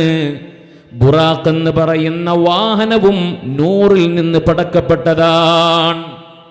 യാത്ര തുടങ്ങാൻ പോവാ. പരിശുദ്ധമായ മസ്ജിദുൽ ഹറാമിൽ നിന്ന് എങ്ങോട്ടാണ് പോകുന്നത്? സുബ്ഹാനല്ലദീ അസ്റാ ബിഅബ്ദിഹി. നോക്കൂ നിങ്ങൾ, പ്രിയപ്പെട്ട മുത്തഅല്ലിമീങ്ങളോടാണ് ഞാൻ പറയുന്നത്, ഈ ആയത്ത് നമ്മൾ പഠന വിധേയമാക്കണം. സുന്നത്തു ജമാഅത്തിന്റെ പ്രധാനപ്പെട്ട ആദർശങ്ങൾ മുഴുവനും ശരിവെക്കുന്ന, സുന്നത്തു ജമാഅത്തിന്റെ അടിത്തറ ഉറപ്പിക്കുന്ന ആയത്താണ് പ്രിയപ്പെട്ടവരെ ഈ ആയത്ത്. അതുപോലെ ഇസ്രാ മിഅ്റാജ് സംഭവം, ഇത് കൂടുതൽ നമ്മൾ പഠന വിധേയമാക്കേണ്ടതുണ്ട്. അല്ലാഹു സുബ്ഹാനഹു വ തആല ഈ ആയത്ത് തുടങ്ങിയത് സുബ്ഹാന പറഞ്ഞുകൊണ്ടാണ്. എന്തുകൊണ്ട്? അത്ഭുതമാണ് പരിശുദ്ധമായ ഇസ്രാ. അത്ഭുതത്തെ കുറിക്കാനാണ് സുബ്ഹാന പറയാറുള്ളത്. ഈ ആയത്ത് തുടങ്ങുന്നത് സുബ്ഹാന കൊണ്ടാണ്. അതിൽ നിന്നു തന്നെ വ്യക്തമായി മനസ്സിലാകുന്നുണ്ട് ഇതൊരു സ്വപ്നമല്ല. ഇന്നും ചില ആളുകളുണ്ട് ഈ ഇസ്രാഉം മിഅ്റാജും റജബ് 27 നടന്ന ഇസ്രാഉ മിഅ്റാജ് സ്വപ്നമായിരുന്നു എന്ന് ജൽപ്പിക്കുന്ന ആളുകളുണ്ട്. അവർക്കുള്ള ഏറ്റവും വലിയ മറുപടിയാണ് സുബ്ഹാൻ. അത്ഭുതമാണ്. അള്ളാഹുവിന്റെ പരിശുദ്ധിയെ ഞാൻ വാഴ്ത്തുകയാണ്. അല്ലദീ ആരാണ് റബ്ബെന്നറിയോ? അസ്റാ അവൻ രാപ്രയാണം നടത്തി ബിഅബ്ദിഹി തൻ്റെ അടിമയെ കൊണ്ട്. നോക്കൂ, നിങ്ങൾ അബ്ദ് എന്ന് ഒരാളെ പറ്റി പറയണമെങ്കിൽ, അബ്ദ് എന്ന് പറയണമെങ്കിൽ റൂഹും ജസദും കൂടിച്ചേർന്നതിനു മാത്രമേ അബ്ദ് എന്ന് പറയാറുള്ളൂ. റൂഹിയായ യാത്രയാണെങ്കിൽ അവിടെ അബ്ദ് എന്ന് പറയില്ലല്ലോ. കേവലം സ്വപ്നമാണെങ്കിലും അവിടെ അബ്ദ് എന്ന് പറയില്ലല്ലോ. അള്ളാന്റെ ഹബീബ് ശറഫാക്കപ്പെട്ട ജസദ് കൊണ്ടും റൂഹ് കൊണ്ടുമാണ് ഇസ്രാ പോയത്.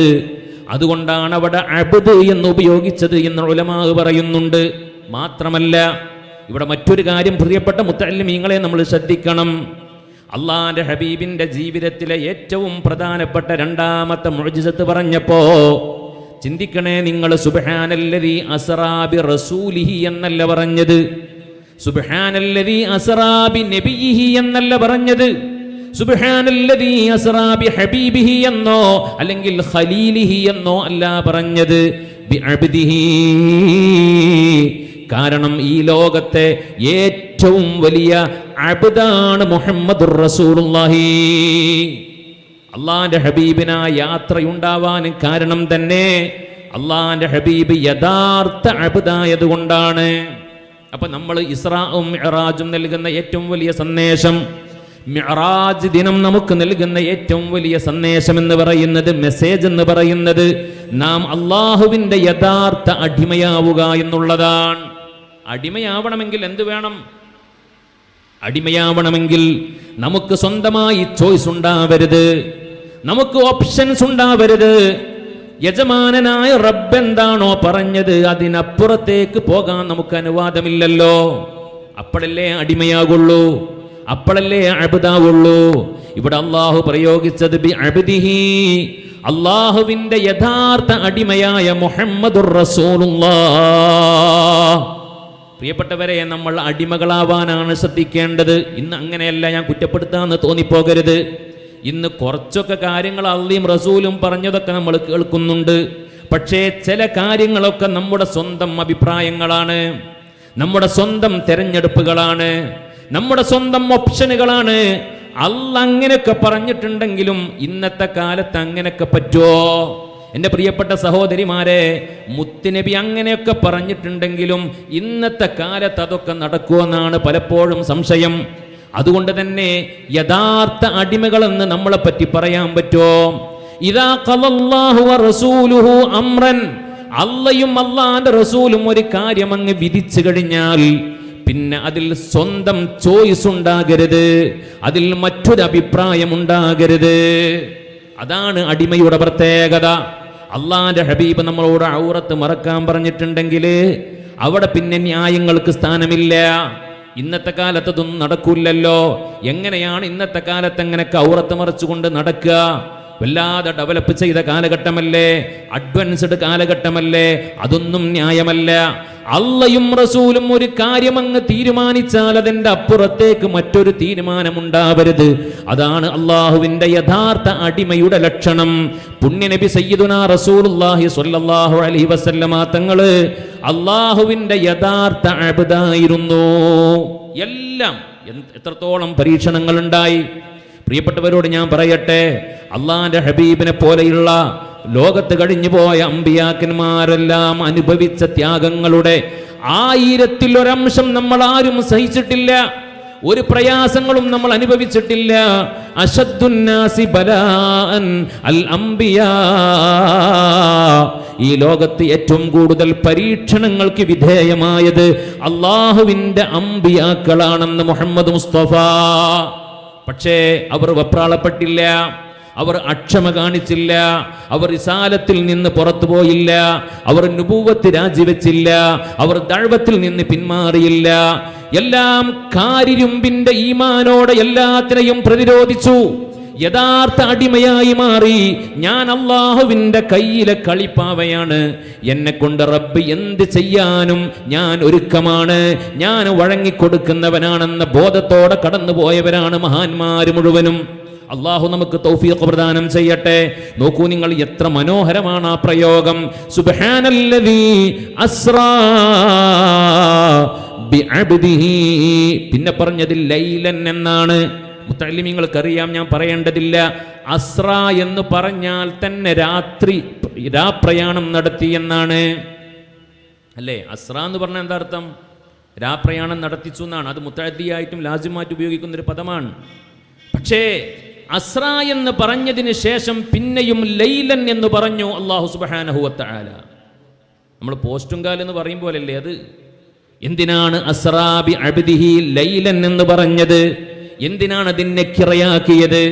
ഞാൻ ഇത്രയും ഇത് വിശദമായി പറയുന്നത് ഈ വൈജ്ഞാനിക സമുച്ചയത്തിലെ പ്രിയപ്പെട്ട മുത്തഅല്ലിമീങ്ങൾ അവർ ഈ ആയത്ത് പഠന വിധേയമാക്കണം. അത്ഭുതമാണ്. ഈ ആയത്തെ നമ്മൾ വിശദീകരിച്ചാൽ, എൻ്റെ പ്രിയപ്പെട്ടവരെ, ഇത് പഠിച്ചാൽ ഒരുപാട് അസ്റാറുകളിലേക്ക് നമുക്ക് ഊളിയിട്ടിറങ്ങാൻ സാധിക്കും. വെറുതെയല്ല, 40ഓളം വരുന്ന ഗ്രന്ഥങ്ങളാണ് ഇസ്രാ മിഅ്റാജിന്റെ വിഷയത്തിൽ മഹാന്മാരായ ഉലമാക്കളുടെ കൈകളാൽ വിരചിതമായിട്ടുള്ളത്. നമ്മൾ പഠിക്കണം. ഇത് ലൈലെന്ന് പറഞ്ഞത് നെക്കിറയാണ്. ആ നെക്കിറയായി ഉപയോഗിക്കാൻ കാരണം, ലൈലൻ എന്ന് ആവർത്തിച്ചു പറയാൻ കാരണം, അത് തഖ്ലീലിലേക്ക് ഇശാറത്ത് ചെയ്യാൻ വേണ്ടിയാണ്. അഥവാ കുറഞ്ഞ സമയം, രാത്രിയിലെ വളരെ കുറഞ്ഞ സമയം. ഒരഭിപ്രായ പ്രകാരം ഇസ്രാഇന്റെ സമയം എന്ന് പറയുന്നത് 3 സഅഅത്തിൻ 3 മണിക്കൂറാണ്. 3 മണിക്കൂറിന് നടന്ന യാത്രയാണത്. ആ യാത്രയെപ്പറ്റി നമ്മൾ പഠിക്കേണ്ടതുണ്ട്. പരിശുദ്ധമായ മക്കയിൽ നിന്ന് കൊണ്ടുപോകുന്നത് പരിശുദ്ധമായ മസ്ജിദുൽ അഖ്സയിലേക്കാണ്. 1250 കിലോമീറ്റർ ദൂരമുണ്ട്. ഒരഭിപ്രായ പ്രകാരം 1400 കിലോമീറ്റർ ഉണ്ട് പരിശുദ്ധമായ മസ്ജിദുൽ ഹറാമിൽ നിന്ന് ബൈത്തുൽ മുഖദ്ദസിലേക്ക്. 2 മാസത്തെ വഴി ദൂരം, 2 മാസം യാത്ര ചെയ്താൽ എത്തുന്ന ദൂരം. ആ ദൂരമാണ് അള്ളാഹുവിന്റെ ഹബീബ് മുഹമ്മദുർ റസൂലുള്ളാഹി സ്വല്ലല്ലാഹു അലൈഹി വസല്ലമ തങ്ങൾ 3 മണിക്കൂർ കൊണ്ട് വിട്ടുകടന്നത് എന്ന് ചരിത്രം ആലോചിച്ച് നോക്കണം. ലൈലൻ എന്ന് പറയുന്നത് വളരെ കുറഞ്ഞ സമയത്തെ സൂചിപ്പിക്കാൻ വേണ്ടിയാണ്. മിനൽ മസ്ജിദുൽ ഹറാം, മസ്ജിദുൽ ഹറാമിൽ നിന്നാണ് കൊണ്ടുപോകുന്നത്. എങ്ങോട്ട്? ഇലൽ മസ്ജിദുൽ അഖ്സ, പരിശുദ്ധമായ മസ്ജിദുൽ അഖ്സയിലേക്ക്. അങ്ങേയറ്റത്തെ നോക്കൂ നിങ്ങൾ, അവിടെ ബൈത്തുൽ മുഖദ്ദസ് എന്നല്ല പ്രയോഗിച്ചത്, മസ്ജിദുൽ അഖ്സ എന്നാണ്. അഖ്സ എന്ന് പറഞ്ഞാൽ വളരെ ദൂരെ കിടക്കുന്ന, അങ്ങേയറ്റത്ത് സ്ഥിതി ചെയ്യുന്ന മസ്ജിദ് എന്നാണ്. അത്രയും ദൂരമുണ്ട് ബൈത്തുൽ മുഖദ്ദസിലേക്ക് എന്ന് സൂചിപ്പിക്കാനാണ് അവിടെ ബൈത്തുൽ മുഖദ്ദസ് എന്ന് പറയാതെ മസ്ജിദുൽ അഖ്സ എന്ന് പറഞ്ഞിട്ടുള്ളത്. ബൈത്തുൽ മുഖദ്ദസ് എന്നാണ് യഥാർത്ഥ നാമം. നമുക്കറിയാലോ, ഇസ്ലാമിക ചരിത്രത്തിൽ 3 പള്ളികൾക്കാണ് സ്ഥാനമുള്ളത്. ഒന്ന് പരിശുദ്ധമായ മസ്ജിദുൽ ഹറാം, ഏറ്റവും പ്രതിഫലാർഹമായ മസ്ജിദ് പരിശുദ്ധമായ മസ്ജിദുൽ ഹറാമാണ്. ഇബാദത്തിന്, നിസ്കാരത്തിന്, എല്ലാ കാര്യങ്ങൾക്കും. അത് കഴിഞ്ഞാൽ 2ാം സ്ഥാനത്ത് നിൽക്കുന്ന പള്ളിയാണ്, മസ്ജിദാണ് മസ്ജിദുൻ നബവി, സയ്യിദുനാ മുഹമ്മദുർ റസൂലുള്ളാഹി സ്വല്ലല്ലാഹു അലൈഹി വസല്ലമ തങ്ങളുടെ നാമധേയത്തിൽ അറിയപ്പെടുന്ന മസ്ജിദ്. അതും കഴിഞ്ഞ് 3ാം സ്ഥാനത്ത് നിൽക്കുന്ന മസ്ജിദാണ് മസ്ജിദുൽ അഖ്സ. മഹാനായ ഖലീലുല്ലാഹി ഇബ്രാഹിം നബി അലൈഹിസ്സലാത്തു വസ്സലാമാണ് പരിശുദ്ധമായ കഅബയെ പുനർനിർമ്മിച്ചത്. ആദം നബിയാണ് പടച്ചത്, ആദം നബിയാണ് നിർമ്മിച്ചത്, നിർമ്മാണത്തിന് തുടക്കമിട്ടത്. മഹാനായ ഖലീലുല്ലാഹി ഇബ്രാഹിം ആ നിർമ്മാണം പൂർത്തിയാക്കി. എന്നതുപോലെ ആദം നബി അലൈഹിസ്സലാത്തു വസ്സലാം പരിശുദ്ധമായ കഅബ നിർമ്മിച്ചതിന് ശേഷം 40 കൊല്ലം കഴിഞ്ഞതിന് ശേഷം നിർമ്മിച്ച പള്ളിയാണ് പരിശുദ്ധമായ മസ്ജിദുൽ അഖ്സ. അതിൻ്റെ നിർമ്മാണം പൂർത്തിയാക്കിയത് സയ്യിദുനാ നബിയുല്ലാഹി സുലൈമാൻ നബി അലൈഹിസ്സലാത്തു വസ്സലാമാണ്. ഞാൻ ചോദിക്കുന്നത്, എൻ്റെ പ്രിയപ്പെട്ടവരെ, നമ്മൾ ചിന്തിക്കണം. ഇവിടെ അള്ളാഹുവിൻ്റെ ഹബീബിനെ ആദരിക്കാൻ വേണ്ടിയാണ് കൊണ്ടുപോകുന്നത്. എവിടെ നിന്ന് എങ്ങോട്ട്? മസ്ജിദുൽ ഹറാമിൽ നിന്ന് ബൈത്തുൽ മുഖദ്ദസിലേക്ക്. പക്ഷേ ഇവിടെ ഒരു സംശയം ജനിക്കുന്നുണ്ട്. എന്താ സംശയം? ഒരാളെ ആദരിക്കാൻ കൊണ്ടുപോകുമ്പോൾ ഉള്ള സ്ഥലത്തിനേക്കാൾ അഫ്ദലായ സ്ഥലത്തേക്കല്ലേ കൊണ്ടുപോകേണ്ടത്? മസ്ജിദുൽ ഹറാമിൽ നിന്ന് അത്ര തന്നെ പ്രാധാന്യമില്ലാത്ത 2ാം സ്ഥാനത്ത് നിൽക്കുന്ന പള്ളിയാണ് മസ്ജിദുൻ നബവി. അങ്ങോട്ടുമല്ല കൊണ്ടുപോകുന്നത്. അന്ന് മസ്ജിദുൻ നബവി ഇല്ലതാനും. പക്ഷേ അതിനേക്കാൾ താഴെ സ്ഥാനം കൊണ്ട് സ്ഥിതി ചെയ്യുന്ന മസ്ജിദുൽ അഖ്സയിലേക്കാണ് കൊണ്ടുപോകുന്നത്. അതെങ്ങനെ ആദരവാകും? അതെങ്ങനെ ബഹുമാനമാകും? അതെങ്ങനെ റെസ്പെക്റ്റ് ആകും? മഹാന്മാരായ ഉലമ ഇതൊക്കെ കൃത്യമായി വിശദീകരിച്ചിട്ടുണ്ട്. ഇവിടെ നമ്മൾ മനസ്സിലാക്കണം, പരിശുദ്ധമായ മസ്ജിദുൽ ഹറാമിന്റെ അകത്തളത്തിന് പ്രത്യേകതയുണ്ട്. പരിശുദ്ധമായ മസ്ജിദുൽ അഖ്സയുടെ അകത്തളത്തിന് പ്രത്യേകതയുണ്ട്. മസ്ജിദുൽ അഖ്സയുടെ അകത്തളത്തിന്റെ പ്രത്യേകത കണക്കിലെടുത്തുകൊണ്ടല്ല പരിശുദ്ധമായ മസ്ജിദുൽ ഹറാമിൽ നിന്ന് ബൈത്തുൽ മുഖദ്ദസിലേക്ക് കൊണ്ടുപോയത്. അതുകൊണ്ടാണ് ആയത്തിൽ അല്ലാഹു ഇങ്ങനെ പറഞ്ഞത്, മിനൽ മസ്ജിദിൽ ഹറാമി ഇലൽ മസ്ജിദിൽ അഖ്സാ അല്ലദീ ബാറക്നാ ഹൗലഹു. മസ്ജിദുൽ അഖ്സന്റെ ഉള്ളിന് ബർക്കത്തുണ്ട് എന്നല്ല അവിടെ പറഞ്ഞത്. ഉള്ളിന് എന്തായാലും ബർക്കത്തുണ്ട്, ഉള്ളു വളരെ പവിത്രമാണ്. പക്ഷേ പുണ്യനബിയെ കൊണ്ടുപോയത് ആ ഉള്ളിന്റെ ബറക്കത്ത് നോക്കിയിട്ടല്ല, അകത്തളത്തിന്റെ ബറക്കത്ത് നോക്കിയിട്ടല്ല. ഇലൽ മസ്ജിദിൽ അഖ്സല്ലദീ ബാറക്നാ ഹൗലഹു, പരിശുദ്ധമായ ബൈത്തുൽ മുഖദ്ദസിന്റെ ചുറ്റും നമ്മൾ ബറക്കത്ത് ചെയ്തിട്ടുണ്ട്. എന്താണ് ചുറ്റും ബറക്കത്ത് ഉണ്ടാവാൻ കാരണം? ഒരുപാട് പഴങ്ങളും ഫലഭൂയിഷ്ഠമായ ഒരുപാട് മരങ്ങളും എല്ലാം അവിടെയുണ്ട് എന്ന് തഫ്സീറുകളിൽ കാണാം. ഒരഭിപ്രായ പ്രകാരം ബിഖുബൂരിൽ അംബിയാഇ വസ്സാലിഹീൻ, പരിശുദ്ധമായ മസ്ജിദുൽ അഖ്സക്ക് ചുറ്റും ധാരാളം അമ്പിയാക്കൾ അന്ത്യവിശ്രമം കൊള്ളുന്നുണ്ട്. ഒരുപാട് മഹാന്മാർ കിടക്കുന്ന മണ്ണാണ് ബൈത്തുൽ മുഖദ്ദസിന്റെ പരിസരത്തുള്ള മണ്ണ്. ആ മണ്ണിലേക്കാണ് പുണ്യനബി മുഹമ്മദുർ റസൂലുള്ളാഹി സ്വല്ലല്ലാഹു അലൈഹി വസല്ലമ തങ്ങളെ അല്ലാഹു കൊണ്ടുപോകുന്നത്. നോക്കൂ നിങ്ങൾ, അതിനുശേഷം വളരെ പ്രധാനപ്പെട്ട യാത്ര, മുത്തുനബിയുടെ ജീവിതത്തിലെ ഏറ്റവും ഷറഫാക്കപ്പെട്ട സംഭവം നടക്കാൻ പോവാണ്. അതിൻ്റെ മുന്നോടിയായി ഒരു മഹാന്മാർ അന്ത്യവിശ്രമം കൊള്ളുന്ന സ്ഥലത്തേക്ക് കൊണ്ടുപോവാണ്. കൊണ്ടുപോകുമ്പോൾ നമുക്കറിയാം, നമ്മൾ ചരിത്രത്തിൽ പഠിച്ചവരാണ്, മസ്ജിദുൽ ഹറാമിൽ നിന്ന് വാഹനം കയറിയതിന് ശേഷം അള്ളാഹുവിൻ്റെ കൽപ്പനയുണ്ടായി തൂരിസീന പർവ്വതത്തിൽ ഇറങ്ങാൻ. അവിടെ ഇറങ്ങാൻ പറഞ്ഞു. എന്താണ് അവിടുത്തെ പ്രത്യേകത? മഹാനായ കലീമുല്ലാഹി മൂസാ നബി അലൈഹിസ്സലാത്തു വസ്സലാമുമായി ബന്ധപ്പെട്ട സ്ഥലമാണ് തൂരിസീന പർവ്വതം. തൗറാത്ത് അള്ളാഹു സമ്മാനിച്ച പർവ്വതമാണത്. അവിടെ ഇറങ്ങി 2 റക്അത്ത് നിസ്കരിക്കാൻ ആഹ്വാനമുണ്ടായി. പിന്നെയും കുറച്ച് സഞ്ചരിച്ചപ്പോ പുണ്യനബി പിന്നീട് ഹിജ്റ പോയി. അള്ളാന്റെ ഹബീബിന്റെ ശറഫാക്കപ്പെട്ട കൈകൊണ്ട് നിർമ്മിക്കാൻ അള്ളാഹു തീരുമാനിച്ചിട്ടുള്ള മസ്ജിദുൻ നബവി നിലകൊള്ളുന്ന പരിശുദ്ധമായ മദീനയിൽ ഇറങ്ങാൻ ആഹ്വാനമുണ്ടായി. അന്ന് മസ്ജിദുൻ നബവി ഇല്ല. അള്ളാന്റെ ഹബീബ് മക്കത്ത് താമസിക്കുന്ന സമയത്തല്ലേ ഇസ്രാ നടക്കുന്നത്, ഹിജ്റ പോയിട്ടില്ലല്ലോ. പരിശുദ്ധമായ മസ്ജിദുൻ നബവി ഉൾക്കൊള്ളുന്ന ആ പരിശുദ്ധമായ മണ്ണ്, പിന്നീട് മസ്ജിദുൻ നബവി കടന്നു വരാൻ പോകുന്ന ആ പരിശുദ്ധമായ മണ്ണിൽ അള്ളാന്റെ ഹബീബ് പിന്നീട് അന്ത്യവിശ്രമം കൊള്ളാൻ അള്ളാഹു സെലക്ട് ചെയ്ത ആ മണ്ണിൽ ഇറങ്ങാൻ പറഞ്ഞു. 2 റക്അത്ത് നിസ്കരിക്കാൻ പറഞ്ഞു. അത് കഴിഞ്ഞിട്ട് പിന്നെയും മുന്നോട്ട് പോയി ബത്ലഹേമിൽ ഇറങ്ങാൻ പറഞ്ഞു. ജെറൂസലേമിലെ ബത്ലഹേമിൽ. എന്താണ് അവിടുത്തെ പ്രത്യേകത? മഹാനായ റൂഹുല്ലാഹി ഈസാ നബി അലൈഹിസ്സലാത്തു വസ്സലാമിന്റെ ജന്മം കൊണ്ട് അനുഗ്രഹീതമായ മണ്ണാണ് ബത്ലഹേമിന്റെ മണ്ണ്. അവിടെ ഇറങ്ങിയിട്ട് 2 റക്അത്ത് നിസ്കരിക്കാൻ പറഞ്ഞു. അതൊക്കെ കഴിഞ്ഞിട്ടാണ് പരിശുദ്ധമായ ബൈത്തുൽ മുഖദ്ദസിലേക്ക് പോകുന്നത്. ഇന്നൊക്കെ ഒരുപാട് കാര്യങ്ങൾ നമ്മൾ മനസ്സിലാക്കേണ്ടതുണ്ട്. ഒരു യാത്ര ബറക്കത്തുള്ളതായി മാറാൻ ആ യാത്രയെ മഹാന്മാരുമായി കണക്ട് ചെയ്യണം. ഇത് സുന്നത്ത് ജമാഅത്തിന്റെ ആദർശമാണ്. നിങ്ങൾ കണ്ടില്ലേ, സമസ്ത കേരള ജംഇയ്യത്തുൽ ഉലമ എന്ന് പറയുന്ന മഹിതമായ ആദർശ പ്രസ്ഥാനത്തിന്റെ ഐതിഹാസികമായ മഹാസമ്മേളനത്തിന്റെ വിളംബരമോദിയിട്ട് മഹാനായ നമ്മുടെ നായകൻ സയ്യിദുൽ ഉലമ സയ്യിദ് മുഹമ്മദ് ജിഫ്രി മുത്തുക്കോയ തങ്ങൾ ഒരു സന്ദേശയാത്ര നടത്തി. 3 സംസ്ഥാനങ്ങളുടെ മണ്ണും മനസ്സും എല്ലാം ഇളക്കി മറിച്ചുകൊണ്ട് നടത്തിയ യാത്ര. ആ യാത്രയുടെ തുടക്കത്തിൽ നിങ്ങൾ ഓർക്കുന്നുണ്ടാകും, പത്രങ്ങളിലൊക്കെ വാർത്ത വന്നതാണ്.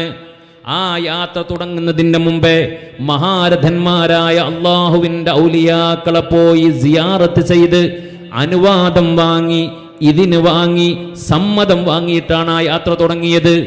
ഒരു പ്രധാനപ്പെട്ട യാത്ര നടത്തുമ്പോൾ അതിൻ്റെ മുന്നോടിയായി മഹാന്മാരുമായി ആ യാത്ര കണക്ട് ചെയ്യണം എന്നാണ് പരിശുദ്ധമായ ഇസ്ലാം നമ്മൾ പഠിപ്പിക്കുന്നത്. ഇതാണ് സുന്നത്ത് ജമാഅത്തിന്റെ ആദർശം. അങ്ങനെ തന്നെയല്ലേ നമ്മൾ ഗൾഫിലേക്ക് പോകുമ്പോൾ നമ്മുടെ വീട്ടിൽ നിന്ന് ഗൾഫിലേക്ക് പോകുന്ന എയർപോർട്ടിലേക്ക് പോകുന്ന വഴി ഏതെങ്കിലും ഒരു മഹാന്റെ ഖബറുണ്ടെങ്കിൽ, ഒരു മഖാമുണ്ടെങ്കിൽ അവിടെയൊന്ന് കയറിയിട്ട് അവിടെയൊന്ന് സിയാറത്ത് ചെയ്ത് പറ്റുമെങ്കിൽ സുബ്ഹിക്ക് തന്നെ ജമാഅത്തിന് അവിടെ പരിസരത്തുള്ള പള്ളിയിൽ പങ്കെടുത്ത് സിയാറത്തും കഴിഞ്ഞിട്ടാണ് നമ്മൾ യാത്ര പോകാറുള്ളത്. എന്തേ? നമ്മെ സംബന്ധിച്ചിടത്തോളം മഹാന്മാരുമായിട്ടുള്ള ബന്ധമെന്ന് പറയുന്നത് വളരെ പ്രധാനപ്പെട്ട വിഷയമാണ്. നമ്മൾ സാധുക്കളാണ്, പാവങ്ങളാണ്. പക്ഷേ മഹാന്മാർ അള്ളാഹുവിന്റെ ഇഷ്ടദാസന്മാരാണ്. അവർ മഹാത്മാക്കളാണ്. ആത്മാവിനെ മഹത്വപ്പെടുത്തിയവരാണ് മഹാത്മാക്കൾ എന്ന് പറയുന്നത്, അല്ലേ? അവർ ആത്മാവിന്റെ ലോകത്ത് ജീവിച്ചവരാണ്. അതുകൊണ്ടാണ് അവരെ മഹാത്മാക്കൾ എന്ന് പറയുന്നത്. ആത്മാവിനെ മഹത്വപ്പെടുത്തി. നമ്മളെ പോലെയല്ല, സാധാരണക്കാരെ പോലെയല്ല. സാധാരണക്കാരെ സംബന്ധിച്ചിടത്തോളം ആത്മാവിനേക്കാൾ കൂടുതൽ ജസദിനെ അഥവാ ശരീരത്തിന് പ്രാധാന്യം കൊടുക്കുന്നവരാ. നമ്മളൊക്കെ തടിയുടെ ലോകത്താണ് ജീവിക്കുന്നത്. നമ്മുടെ ഏറ്റവും വലിയ അജണ്ട നമ്മുടെ തടിയാണ്, നമ്മുടെ ജസദാണ്, നമ്മുടെ ശരീരമാണ്. അതിനെ ഫോക്കസ് ചെയ്തുകൊണ്ടാണ് നമ്മുടെ ജീവിതം. പക്ഷേ മഹാന്മാരങ്ങനെയല്ല, അവർക്ക് ശരീരം പ്രശ്നമല്ല. അതുകൊണ്ടാണ് എത്രയോ മഹാന്മാർ രാത്രി കാലങ്ങളോളം ഉറക്കമൊഴിച്ചത്. എത്രയോ മഹാനായ ഖാജാ തങ്ങളുടെ ആണ്ടിന്റെ മാസമല്ലേ ഇത്? നിങ്ങൾ ചിന്തിക്കണം. മഹാനായ ഖാജാ തങ്ങളുടെ ചരിത്രത്തിൽ പറയുന്നത് പതിറ്റാണ്ടുകളോളം 70 വർഷം മഹാനായ ഖാജാ തങ്ങൾ രാത്രി ഉറങ്ങിയിട്ടില്ല എന്നാ പറയുന്നത്. മഹാനായ ശൈഖുന ശംസുൽ ഉലമായ ഖദ്ദസല്ലാഹു സിർറഹുൽ അസീസ് രചിച്ച അവിടുത്തെ ശറഫാക്കപ്പെട്ട മൗലിദുണ്ട്, നമ്മളത് പഠിച്ചു നോക്കണം. മഹാനായ ഖാജാ തങ്ങൾ 70 കൊല്ലം രാത്രി ഉറങ്ങിയിട്ടില്ല. ഇശാ നിസ്കരിച്ച ഉളൂ കൊണ്ട് സുബ്ഹി നിസ്കരിച്ച മഹാനാണ് സുൽത്താനുൽ ഹിന്ദ് ഖാജാ തങ്ങൾ. എല്ലാ ദിവസവും അജ്മീറിൽ നിന്ന് ഇശാ നിസ്കരിച്ചതിന് ശേഷം പരിശുദ്ധമായ മസ്ജിദുൽ ഹറാമിൽ പോയി അള്ളാഹുവിന്റെ കഅബന്റെ അടുക്കൽ ചെന്ന് തവാഫ് ചെയ്തിട്ട് സുബ്ഹിന്റെ മുമ്പ് തിരിച്ചെത്തുമായിരുന്നു എന്ന് ചരിത്രം. അപ്പൊ ആരാണവരൊക്കെ? അവരുമായിട്ടുള്ള കണക്ഷൻ, അവരോടുള്ള മഹബത്ത്, അവരോടുള്ള സുഹബത്ത്. എൻ്റെ പ്രിയപ്പെട്ടവരെ, ഇന്ന് നോക്കൂ നിങ്ങൾ, ഈ മജ്ലിസിന്റെ പ്രാധാന്യം എന്താണ്? ഇതൊരു സാധാരണ സദസ്സല്ലല്ലോ. ഇവിടെ മഹാന്മാരായ സാദാത്യങ്ങളുണ്ട്, ഇവിടെ മഹാന്മാരായ ഉലമാക്കളുണ്ട്, പ്രിയപ്പെട്ട മുത്തഅല്ലിം മക്കളുണ്ട്. എല്ലാ സമയത്തും 24 മണിക്കൂറും അള്ളാഹുവിന്റെ നൂറാകുന്ന ഈ അൻവാറിന്റെ കേന്ദ്രത്തിൽ, നൂറിന്റെ കേന്ദ്രമാകുന്ന അൻവാറിൽ അള്ളാഹുവിന്റെ നൂറ് കരഗതമാക്കുന്ന മുത്തഅല്ലിമീങ്ങള്. അതിന്റെ പുറമെ അള്ളാഹുവിന്റെ കലാമാകുന്ന ഇന്ന ഖൈറൽ കിതാബി കിതാബുല്ലാഹ്, ഏറ്റവും പ്രധാനപ്പെട്ട കിതാബാകുന്ന, ഏറ്റവും വലിയ കലാമാകുന്ന ഖൈറുൽ കലാമായ അള്ളാഹുവിന്റെ കിതാബ് മനനം ചെയ്യുന്ന പ്രിയപ്പെട്ട ഹിഫ്ള് വിദ്യാർത്ഥികള്, അവരുടെ സദസ്സിലാണ് നമ്മൾ ഇരിക്കണത്. ഇത് കേവലം ഒരു സദസ്സാണെന്ന് വിചാരിക്കണ്ട. നല്ലവരുടെ കൂടെയുള്ള സദസ്സ്. ഖൽബ് വൃത്തിയാവാൻ ഇതിനേക്കാളും നല്ല മറ്റൊരു വഴിയില്ല. ഖൽബ് വൃത്തിയാവാനുള്ള ഏറ്റവും പ്രധാനപ്പെട്ട 3 വഴികളിൽ ഒരു വഴി എന്ന് പറയുന്നത് വമുജാലസാത്തു സ്വാലിഹീനൽ ഫുളലാ, സ്വാലിഹീങ്ങളോടുള്ള സഹവാസമാണ്, അവരുടെ കൂടെയുള്ള ഇരുത്തമാണ്. അത് ജീവിച്ചിരിക്കുന്നവരാണെങ്കിലും മരണപ്പെട്ടു പോയവരാണെങ്കിലും മരിച്ചു പോയവരുടെ ഫദ്ല് മുറിയൂല. ലാ തൻഖതിഉ കറാമാത്തുൽ ഔലിയാഇ ബിമൗതിഹിം, മരണത്തോടുകൂടി മഹാന്മാരായ ഔലിയാഇന്റെ കറാമത്ത് മുറിഞ്ഞു പോകൂല. ഇതാണ് സുന്നത്ത് ജമാഅത്തിന്റെ ആദർശം. അപ്പൊ ഞാൻ പറഞ്ഞു വന്നത്, മഹാന്മാരുമായി കണക്ഷൻ വേണമെന്നാണ് ഇസ്രാ മിഅ്റാജ് നമ്മളെ പഠിപ്പിക്കുന്നത്. മുത്തുനബി സ്വല്ലല്ലാഹു അലൈഹി വസല്ലമ തങ്ങള് പ്രധാനപ്പെട്ട കേന്ദ്രങ്ങളൊക്കെ സന്ദർശിച്ച് അതാ പരിശുദ്ധമായ ബൈത്തുൽ മുഖദ്ദസിലെത്തുകയാണ്. അന്ന് രാത്രി അവിടെ ഒരു അത്ഭുതം നടന്നു. ബൈത്തുൽ മുഖദ്ദസിലെ പത്രിയാർക്കീസ് എല്ലാ ദിവസവും രാത്രി എല്ലാ ഡോറും ക്ലോസ് ചെയ്യും, എന്നിട്ടേ ഉറങ്ങാൻ പോവാറുള്ളൂ. ഈ റജബ് 27 ഇസ്രാ നടന്ന രാത്രി എല്ലാ ഡോറും അടച്ചു ബൈത്തുൽ മുഖദ്ദസിന്റെ. പക്ഷേ ഒരു ഡോറ് മാത്രം അടക്കാൻ കഴിയുന്നില്ല. എങ്ങനെ ശ്രമിച്ചിട്ടും ആ ഡോർ അടക്കാൻ കഴിയുന്നില്ല. ആശാരിമാരെ കൊണ്ടുവന്നു. ആശാരിമാർ പറഞ്ഞു അടക്കാൻ കഴിയൂല, ഇത് ചുമര് ഡോറിൽ ജാമായി നിന്നിട്ടുണ്ട്, അടക്കാൻ കഴിയൂല എന്ന് പറഞ്ഞു. നിരാശയോടുകൂടി തിരിച്ചുപോയി. എന്തേ? അങ്ങോട്ട് കടന്നു വരികയാണ് മുഹമ്മദ് റസൂലുള്ളാഹി. രാവിലെ വന്ന് നോക്കുമ്പോൾ ബുറാക്കിനെ കെട്ടിയിട്ട അടയാളം കാണുന്നുണ്ട്. തൊട്ടടുത്തുള്ള പാറക്കല്ലിൽ ദ്വാരം കാണുന്നുണ്ട്. നിങ്ങൾ ചിന്തിക്കണം, അള്ളാഹിൻ്റെ ഹബീബിന് വേണ്ടി എന്തൊരുക്കമാണെന്ന് അവിടെ നടന്നത്. ഇങ്ങനെ ആകാശലോകം പ്രിയപ്പെട്ടവരെ സന്തോഷിച്ച ഒരു സമയം മുമ്പുണ്ടായിട്ടില്ല. അള്ളാഹിൻ്റെ ഹബീബിൻ്റെ ആ ബറക്കത്ത് ആകാശലോകങ്ങൾക്ക് മുഴുവനും സമ്മാനിക്കാൻ അല്ലാഹു സുബ്ഹാനഹു വ തആല തെരഞ്ഞെടുത്ത ഒരു രാത്രി. ഈ രാത്രിയെ പറ്റി മഹാനായ ഗസാലി തങ്ങൾ പറഞ്ഞത് യൗമുൻ അളീം, വമ്പിച്ച രാത്രിയാണ്. ഇത് വല്ലാത്ത രാത്രിയാണ്. അള്ളാഹു നമുക്ക് നന്നാവാൻ, സ്വാലിഹ്യങ്ങളാവാൻ, മുത്തഖീങ്ങളാവാൻ ഈ സദസ്സ് കാരണമാക്കി തരട്ടെ എന്ന് ഞാൻ ആത്മാർത്ഥമായിട്ട് ദുആ ചെയ്യുകയാണ്. പറഞ്ഞു വന്നത്, അവിടെ അല്ലാഹുവിന്റെ ഹബീബ് ചെന്ന് നോക്കിയപ്പോ എൻ്റെ പ്രിയപ്പെട്ടവരെ, ലോകത്ത് കഴിഞ്ഞു പോയ ലക്ഷക്കണക്കിന് പ്രവാചകന്മാർ മുഴുവനും അവിടെ സന്നിഹിതരായിട്ടുണ്ട്. ആരാണ് അമ്പിയാക്കൾ? നമുക്കറിയാം. ബക്കറ്റ് കളക്ഷൻ വരുന്നുണ്ട്, നല്ല സംഭാവന ഇട്ട് കൊടുക്കുക. ഈ മഹത്തായ പരിപാടിക്ക് ചെലവുണ്ട്, നിങ്ങൾക്കറിയാം. അതുകൊണ്ട് നല്ലൊരു സംഭാവന, പ്രത്യേകിച്ച് റജബ് 27 രാത്രിയാണ്. റജബ് മാസത്തിൽ തന്നെ സ്വതക്ക വളരെ പ്രധാനപ്പെട്ട സംഗതിയാണ്. റജബിൽ പ്രത്യേകമായി മാംസം വിതരണം ചെയ്യുന്നവരും സ്വതക്ക കൊടുക്കുന്നവരും അതുപോലെ ആടിനെ കറുത്തിട്ട് സംഭാവന ചെയ്യുന്ന ആളുകളൊക്കെ നമുക്ക് കാണാൻ കഴിയും. നല്ല നല്ല മുത്തഖീങ്ങളായ ആളുകളെ കാണാൻ കഴിയും. അപ്പോൾ റജബ് മാസത്തിലെ സ്വതക്കയ്ക്ക് വലിയ പ്രാധാന്യമുണ്ട്. പ്രത്യേകിച്ച് നമ്മുടെ ഈ മഹത്തായ മജ്ലിസുമായി ബന്ധപ്പെട്ട സംഭാവനയാണ്. അള്ളാഹു അതിൻ്റെ മിഥിൽ സവാബിൽ നിന്ന് മരണപ്പെട്ടവരുടെ ഹദ്റത്തിലേക്ക് എത്തിച്ചു കൊടുക്കട്ടെ. പറഞ്ഞു വന്നത്, ലക്ഷക്കണക്കിന് പ്രവാചകന്മാരിൽ ജീവിച്ചിരിക്കുന്ന 4 പ്രവാചകന്മാരുണ്ട്, അല്ലേ? മഹാനായ നബിയുല്ലാഹി ഖൽർ അലൈഹിസ്സലാം, സയ്യിദുനാ റൂഹുല്ലാഹി ഈസ അലൈഹിസ്സലാം, സയ്യിദുനാ ഇല്യാസ് നബി അലൈഹിസ്സലാം, സയ്യിദുനാ ഇദ്രീസ് അലൈഹിസ്സലാം. ബാക്കിയുള്ള എല്ലാ അമ്പിയാക്കളും വഫാത്തായി പോയിട്ടുണ്ടല്ലോ.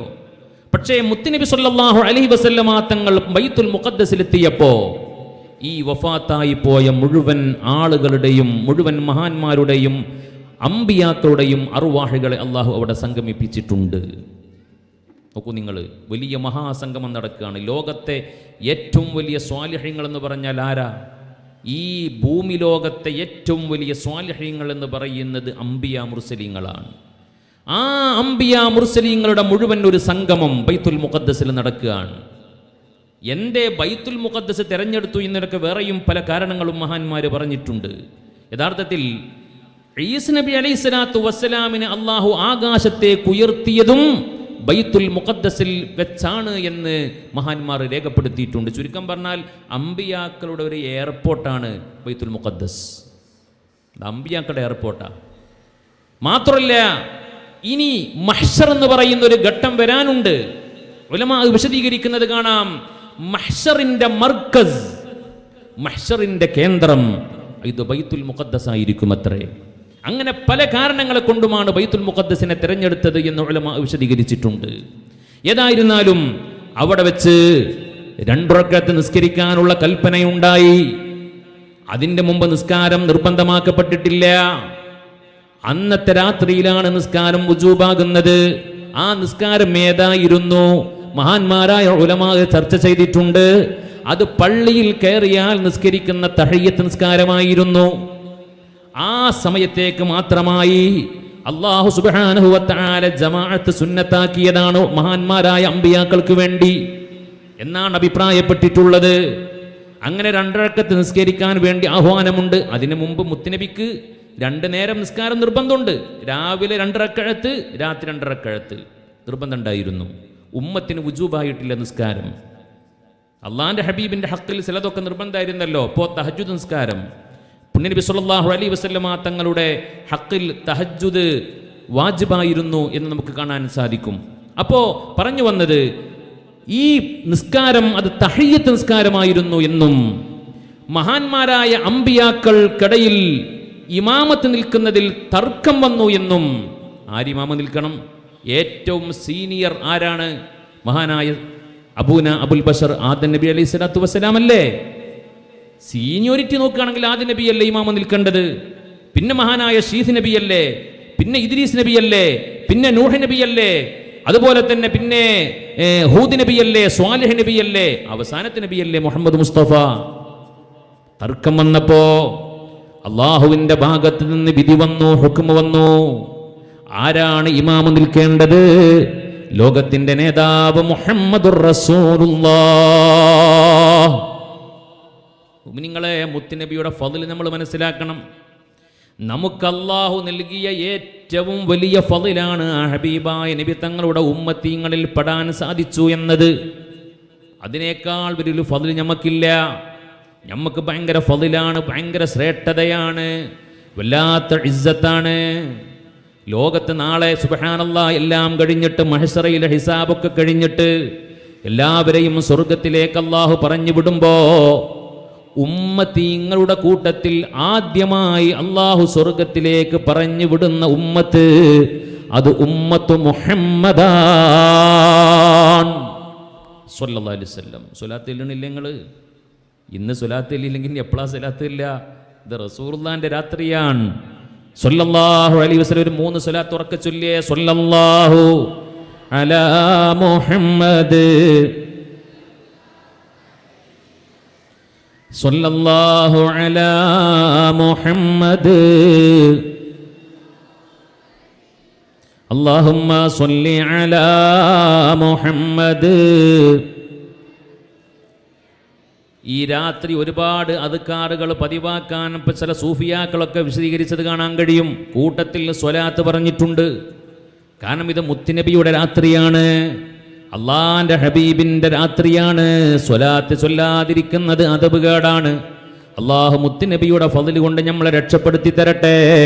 നമ്മുടെ ഏറ്റവും വലിയ സൗഭാഗ്യമെന്ന് പറയുന്നത് ആ ഹബീബിന്റെ ഉമ്മത്താവാൻ സാധിച്ചു എന്നുള്ളതാണ്.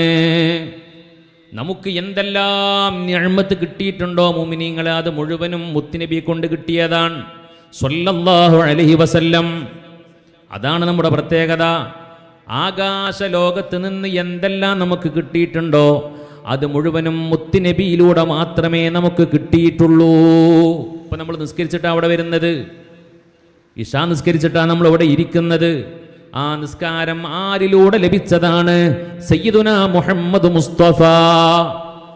ഇന്ന് നമ്മൾ ജുമുഅ നിസ്കരിച്ചു. ലോകത്ത് കഴിഞ്ഞു പോയ ഒരു ഉമ്മത്തിങ്ങൾക്കും ജുമുഅ ഇല്ലല്ലോ. ജുമുഅ എന്ന് പറയുന്നത് ഈ ഉമ്മത്തിന്റെ മാത്രം പ്രത്യേകതയാണല്ലോ. അത് കിട്ടിയത് മുഹമ്മദുർ റസൂലുള്ളാഹി തങ്ങൾ വഴിയാണ്. നമ്മൾ കുറച്ചു മുമ്പ് ഇശാ ബാങ്ക് കേട്ടു. ലോകത്ത് കഴിഞ്ഞു പോയ ലക്ഷക്കണക്കിന് പ്രവാചകന്മാരുടെ കാലഘട്ടത്തിൽ ഒരു നബിയുടെ കാലത്തും ബാങ്ക് എന്ന് പറഞ്ഞ് ഏർപ്പാടുണ്ടായിട്ടില്ല. ബാങ്ക് എന്ന് പറയുന്നത് ഈ ഉമ്മത്തിന്റെ മാത്രം പ്രത്യേകതയാണ്. അത് നമുക്ക് ലഭിക്കാൻ കാരണം മുഹമ്മദുർ റസൂലുള്ളാഹ്. ഇനി നോക്കൂ, നിങ്ങൾ വരാൻ പോവാണ് പരിശുദ്ധമായ റമളാൻ. ലോകത്ത് കഴിഞ്ഞു പോയ ഒരു ഉമ്മത്തിനും 30 ദിവസം സിസ്റ്റമാറ്റിക്കലായി ഒരു മാസത്തിൽ നോമ്പില്ല. നമുക്ക് മാത്രമാണ് റമളാനും 30 ദിവസത്തെ നോമ്പുള്ളത്. അതിന്റെ കാരണം സയ്യിദുനാ മുഹമ്മദുർ റസൂലുള്ളാഹ്. ഞാൻ ഉദാഹരണം പറഞ്ഞതാണ്. ഇങ്ങനെ നമുക്ക് എന്തെല്ലാം രക്ഷപ്പെടാനുള്ള എന്തെല്ലാം വഴികൾ കിട്ടിയിട്ടുണ്ടോ. നമുക്ക് ഖുർആൻ കിട്ടിയത് എങ്ങനെയാ? നമ്മൾ സാധാരണ പറയും ഖുർആൻ നമ്മുടേതാണെന്ന്. നമുക്ക് ഖുർആൻ ഇല്ലല്ലോ. നമുക്ക് ഖുർആനുണ്ടോ? ഖുർആൻ നമ്മുടേതാണോ? എത്ര സ്ഥലത്താ അള്ളാഹു ഖുർആനിൽ പറഞ്ഞത്? ഇന്ന് പോലും നമ്മൾ ഓതിയ പരിശുദ്ധമായ അൽ കഹ്ഫ് സൂറത്തിൽ അള്ളാഹു പറഞ്ഞില്ലേ, അൽഹംദുലില്ലാഹില്ലദീ അൻസല അലാ അബ്ദിഹിൽ കിതാബ്. അല്ലാഹ് ഖുർആൻ ഇറക്കിയത് തൻ്റെ അടിമയായ മുഹമ്മദ് മുസ്തഫ തങ്ങൾക്കാണ്, ഞമ്മക്കിറക്കിയതല്ല. ഖുർആൻ എന്ന് പറഞ്ഞത് റസൂലുള്ളാഹിന്റെ സ്വകാര്യ സ്വത്താണ്. അള്ളാന്റെ ഹബീബിന് അള്ളാഹ് ഇറക്കി കൊടുത്തതാണ്. അത് നബി നമ്മക്ക് തന്നപ്പോൾ നമ്മുടേതായി മാറി. നബി തങ്ങൾ നമുക്ക് സമ്മാനിച്ചപ്പോൾ നമ്മുടേത് കൂടെയായി മാറി. നമുക്കത് കിട്ടാൻ കാരണം മുഹമ്മദ് മുസ്തഫ സ്വല്ലല്ലാഹു അലൈഹി വസല്ലമ തങ്ങളാണ്. എന്തെല്ലാം റബ്ബിൻ്റെ അടുത്ത് നമുക്ക് കിട്ടിയിട്ടുണ്ടോ അതിൻ്റെ മുഴുവൻ മീഡിയേറ്റർ മുഹമ്മദ് മുസ്തഫയാണ്. ഇനി കിട്ടാനിരിക്കുന്നതും, കിട്ടിയത് മുഴുവനും ഇനി കിട്ടാനിരിക്കുന്നതും അല്ലേ. മഹ്ശർ എന്തിനാണ്? മഹ്ശർ അള്ളാന്റെ ഹബീബിന്റെ ഷറഫ് ലോകത്തിന് മനസ്സിലാക്കി കൊടുക്കാനാണെന്ന് ഉലമാ വിശദീകരിച്ചിട്ടുണ്ട്. ഇല്ലെങ്കിൽ മഹ്ശർ ഉണ്ടാവൂല. അങ്ങനെ അഭിപ്രായപ്പെട്ട ഉലമാക്കളുണ്ട്. നമുക്ക് സ്വർഗം കിട്ടണം, ആരാണ് ശഫാഅത്ത് ചെയ്യേണ്ടത്? സയ്യിദുനാ മുഹമ്മദുർ റസൂലുള്ളാഹി. ഇനി സ്വർഗത്തിൽ കടക്കണമെങ്കിൽ തന്നെ ആരാണ് സ്വർഗം തുറന്നു തരേണ്ടത്? സ്വർഗം ഇനാഗുറേഷൻ നടത്തുന്നത് ആരാണ്? മുഹമ്മദുർ റസൂലുള്ളാഹി. നമുക്ക് ലഭിച്ചത് മുഴുവനും മുത്തുനബിയിലൂടെ, ഇനി ലഭിക്കാനിരിക്കുന്നത് മുഴുവനും മുത്തുനബിയിലൂടെ. അവിടുന്ന് ഇങ്ങോട്ട് കിട്ടിയത് മുഴുവനും മുത്തുനബിയിലൂടെ, ഇവിടുന്ന് അങ്ങോട്ട് പോകുന്നത് മുത്തുനബിയിലൂടെ അല്ലേ?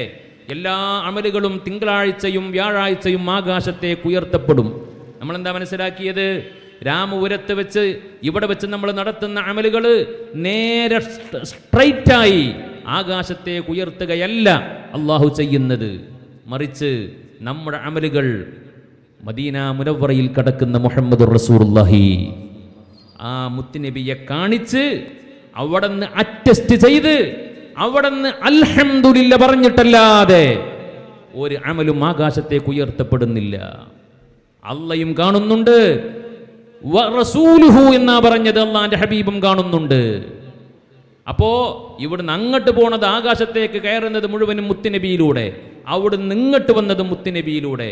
നമുക്ക് മറക്കാൻ പറ്റുമോ? പ്രിയപ്പെട്ടവരെ, പറഞ്ഞു വന്നത് ആ ഹബീബായ നബി സല്ലല്ലാഹു അലൈഹി വസല്ലമ തങ്ങളുടെ ഫളില നമ്മൾ മനസ്സിലാക്കേണ്ടത്. അവിടുന്ന് ഇമാമ നിൽക്കാൻ വേണ്ടി പറയുന്നു. ശറഫാക്കപ്പെട്ട അവിടത്തെ ഇമാമത്തിന്റെ പിറകിലായി ലക്ഷക്കണക്കിന് മഹാന്മാരായ അമ്പിയാക്കൾ സഫൊപ്പിച്ച് നിൽക്കുന്നു. നേരത്തെ ഉസ്താദ് ഇവിടുന്ന് മനോഹരമായ ഒരു ബൈത്ത് ചൊല്ലി. ഏതാണ് ആ ബൈത്ത്? മഹാനായ ഉമർ ഖാദി തങ്ങള് ആശിഖേ റസൂൽ, കേരളക്കരക്ക് അല്ലാഹു സമ്മാനിച്ച മഹാനായ ആശിഖുർ റസൂൽ ഉമർ ഖാദി തങ്ങളുടെ മനോഹരമായ ബൈത്താണത്. ഇത് ജാഇല കുല്ലിസ്സമാഇ തസഫഫാ റസൂലും വ അംലാകും വറാഅൽ മുസ്തഫാ ഫിഹിം ഇമാമൻ ഖദ്ദമൂഹു മുശറഫാ സ്വല്ലാ ബികുല്ലിൻ ഖൽഫഹു മഅ്മൂമാ സ്വല്ലു അലൈഹി വസല്ലിമു തസ്ലീമാ. എന്തൊരു മനോഹരമായ ബൈത്താണത്, ഈരടിയാണത്. അത് മഹാനായ ഉമർ ഖാദി തങ്ങളുടെ ഖൽബിൽ നിന്ന് വന്നതാണ്. അതുകൊണ്ടാ റൗള ഷരീഫ് തുറക്കപ്പെട്ടത്. റൗള ഷരീഫിൽ ചെന്നിട്ട് യാ കിറമൽ ഖുറമാ അലാ അഅ്താബികും എന്ന് പാടിയത് നേരത്തെ ഇവിടുന്ന് എഴുതി തയ്യാറാക്കിയിട്ട് ഒരു കടലാസിൽ എഴുതിയിട്ട് കൊണ്ടുപോയിട്ട് പാടിയതല്ല. അവിടെ എത്തിയപ്പോ തന്റെ ഖൽബിൽ നിന്ന് മറിഞ്ഞതാ. അവിടുത്തെ ഖൽബിൽ നിന്ന് നുരഞ്ഞ് പൊങ്ങിയ ഇഷ്കാ. അതുകൊണ്ടാ മുത്തുനബിയുടെ സറഫാക്കപ്പെട്ട റൗള ഷരീഫിന്റെ അടക്കപ്പെട്ട വാതിലുകൾ മലർക്കെ തുറക്കപ്പെട്ടത്. ആ ഖൽബിൽ നിന്ന് നുരഞ്ഞു പൊങ്ങിയ മഹബത്ത് ഇവിടെയും നമുക്ക് പ്രകടമായി കാണാൻ കഴിയുന്നു. എന്തൊരു സൗന്ദര്യമാണ് ആ ബൈത്തിന്. എല്ലാ അംബിയാ മുർസലീങ്ങളും സൊഫ് സൊഫായി നിൽക്കുന്നു. സ്വല്ലാ ബികുല്ലിൻ ഖൽഫഹു മഅ്മൂമാ സ്വല്ലു അലൈഹി വസല്ലിമു തസ്ലീമാ. നിസ്കാരം കഴിഞ്ഞു, ബുറാഖിനെ അവിടെ കെട്ടിയിട്ടു. പിന്നെയാണ് മിഅ്റാജ് നടക്കുന്നത്. മിഅ്റാജ് എന്ന് പറഞ്ഞാൽ ആകാശയാത്ര. നേരത്തെ ഉസ്താദ് ഇവിടുന്ന് പറഞ്ഞു, ഇസ്രാ എന്ന് പറഞ്ഞാൽ നിശാപ്രയാണം, രാപ്രയാണം. മിഅ്റാജ് എന്ന് പറഞ്ഞാൽ അത് ആകാശയാത്രക്കാണ് മിഅ്റാജ് എന്ന് പറയുന്നത്. ആകാശയാത്ര നടത്തുകയാണ്. ആകാശയാത്രയിൽ മിഅ്റാജിൽ ബുറാഖ് ഉണ്ടായിരുന്നോ ഇല്ലയോ ചർച്ചയാണ്. മഹാന്മാർ ഒരു പറ്റം ഉലമാ പറയുന്നത് ബുറാഖിന്റെ സഹായത്തോടെ തന്നെയാണ് മിഅ്റാജ് പോയത്. ഒരു വിഭാഗം ഉലമാ പറയുന്നത് ബുറാഖിനെ അവിടെ കെട്ടിയിട്ടിട്ടുണ്ട്, എന്നിട്ട് അള്ളാഹു ഒരു കോണി ഇറക്കി കൊടുത്തു, സ്വർണം കൊണ്ട് നിർമ്മിക്കപ്പെട്ട കോണി. അങ്ങനെ 10 കോണികളിലാണ് അള്ളാഹുവിൻ്റെ ഹബീബ് കയറിപ്പോയത്. 1-ാം ആകാശത്തേക്കൊരു കോണി, 2-ാം ആകാശത്തേക്കൊരു കോണി, 7 ആകാശങ്ങളിലേക്ക് 7 കോണി, പിന്നെ അവിടുന്ന് അങ്ങോട്ട് സിദറത്തുൽ മുന്തഹയിലേക്ക്, പിന്നെ അവിടുന്ന് അങ്ങോട്ട് പരിശുദ്ധമായ കുർസിയിലേക്ക്, പിന്നെ അവിടുന്ന് അങ്ങോട്ട് അർശിലേക്ക്. ഇങ്ങനെ 7ഉം 3ഉം 10 കോണിയാണ്. ഈ കോണി ചില ഉലമാ വിശദീകരിച്ചിട്ടുണ്ട്. ഈ കോണി മുഅ്മിനീങ്ങളും മരിക്കുന്ന സമയത്ത് കണ്ണുകൾ മേൽപോട്ട് മറിയുമെന്നല്ലേ മറിയുന്ന സമയത്ത് നോക്കുന്നത് ആ കോണിയിലേക്കാണ് എന്ന് അഭിപ്രായപ്പെട്ട ഉലമാക്കൾ വരെയുണ്ട്. ഞാൻ പറഞ്ഞു വന്നത്, ആ കോണിയുടെ സഹായത്തോടെയാണ് പരിശുദ്ധമായ ബൈത്തുൽ മുഖദ്ദസിൽ നിന്ന് കയറിപ്പോകുന്നത്. അള്ളാന്റെ ഹബീബ് മിഅ്റാജിന്റെ ആ രാത്രിയിൽ കയറിപ്പോകുന്ന ആ സമയത്ത് നേരത്തെ ലക്ഷക്കണക്കിന് പ്രവാചകന്മാർ, മഅ്മൂമിങ്ങളായി നിന്ന പ്രവാചകന്മാർ മുഴുവനും അവർ പുത്തുനബിയെ ആദരിക്കാൻ വേണ്ടിയിട്ട് പിന്നെ ആകാശങ്ങളിലേക്ക് കയറിപ്പോയിട്ടുണ്ട്. ഞാൻ വിശദീകരിക്കുന്നില്ല, വലിയ സംഭവമാണ്. ഇവിടെ മഹാന്മാരായ ഉസ്താദുമാർ ഇനിയും സംസാരിക്കാനുണ്ടാകും. മഹാനായ തങ്ങൾ അവർ നമുക്ക് നസീഹത്ത് തരണം, ദിക്റിന് നേതൃത്വം നൽകണം, ദുആക്ക് നേതൃത്വം നൽകണം. പറഞ്ഞു വന്നത്, ചില അമ്പിയാക്കന്മാരെ ചില ആകാശങ്ങളിൽ വെച്ച് പുണ്യനബി സയ്യിദുനാ റസൂലുള്ളാഹി സ്വല്ലല്ലാഹു അലൈഹി വസല്ലമ തങ്ങൾ കണ്ടുമുട്ടുകയുണ്ടായി. നോക്കൂ നിങ്ങൾ, ഓരോ ആകാശങ്ങൾക്കും മുത്തുനബിയുടെ ഫضല് കിട്ടണം, അള്ളാന്റെ ഹബീബിന്റെ ഷറഫ് കിട്ടണം, അവിടുത്തെ ബറക്കത്ത് കിട്ടണം. അതിന് ഓരോ ആകാശങ്ങളിലൂടെ കടന്നുപോയി. ഓരോ ആകാശത്തെത്തുമ്പോഴും ജിബ്രീൽ ഉണ്ടല്ലോ കൂടെ. സ്വീകരണ കമ്മിറ്റിയുടെ ചെയർമാൻ ജിബ്രീലല്ലേ അലൈഹിസ്സലാം. ഓരോ ആകാശത്തെത്തുമ്പോഴും ആകാശത്തിന് മുട്ടുമത്രേ സയ്യിദുനാ ജിബ്രീൽ. അപ്പൊ ചോദ്യം വരും, ആരാണ്? അപ്പൊ പറയും ജിബ്രീലാണ്. ആരാണ് കൂടെ എന്ന് ചോദിക്കും. അപ്പൊ മുഹമ്മദാണെന്ന് പറയും. നിയോഗിക്കപ്പെട്ടോ? മുഹമ്മദ് നിയോഗിക്കപ്പെട്ടോ? നഅം, അതെ എന്ന് പറയും. അപ്പോൾ ഡോറ് തുറന്നു കൊടുക്കും. അങ്ങനെ ഓരോ ആകാശങ്ങളിലേക്കും കയറി ഒരുപാട് പ്രവാചകന്മാരെ കണ്ടു. അങ്ങനെ ചുരുക്കി പറയട്ടെ, ഒരു പ്രത്യേക മണ്ഡലത്തിലേക്ക് എത്തിയപ്പോ മഹാനായ സയ്യിദുനാ ജിബ്രീൽ അലൈഹിസ്സലാത്തു വസ്സലാം പുണ്യ നബിയോട് പറഞ്ഞു, യാ റസൂലല്ലാഹ്, ഇനി ഇവിടുന്ന് അങ്ങോട്ട് എനിക്ക് ഒരടി മുന്നോട്ട് വെക്കാൻ പറ്റൂല. എൻ്റെ പെർമിഷൻ കഴിഞ്ഞിട്ടുണ്ട്. ഇനി നിങ്ങൾ പോവണം. ഇനി നിങ്ങൾ തനിച്ചാണ്. പറഞ്ഞേക്കുമ്പോൾ ജിബ്രീൽ പറഞ്ഞു, നിങ്ങൾ പേടിക്കൊന്നും വേണ്ട, ധൈര്യമായിട്ട് പോയിക്കോളൂ. ദഅനി തഖദ്ദം യാ ഹബീബി ലാ തഖഫ് അബ്ശിർ തുനാജി റബ്ബകൽ ഖയ്യൂമാ സ്വല്ലു അലൈഹി വസല്ലിമൂ തസ്ലീമാ.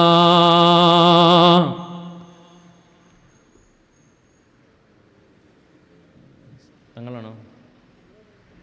ബഹുമാനപ്പെട്ട തങ്ങൾ അവറുകൾ നമ്മളെ അനുഗ്രഹിക്കാൻ വേണ്ടി വേദിയിലേക്ക് കടന്നു വരുന്നു. അല്ലാഹു അക്ബർ, അല്ലാഹു അക്ബർ, അല്ലാഹു അക്ബർ, ലാ ഇലാഹ ഇല്ലല്ലാഹു, അല്ലാഹു അക്ബർ, അല്ലാഹു അക്ബർ വലില്ലാഹിൽ ഹംദ്.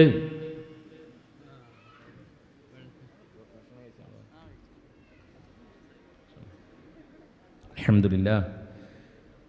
വളരെ അനുഗ്രഹീതമായൊരു മജ്ലിസ് മഹാനായ തങ്ങളുടെ നേതൃത്വത്തിൽ. ഇനി നമ്മൾ ദിക്റിൻ്റെ ലഹരിയിൽ മുഴുകാൻ പോവുകയാണ്.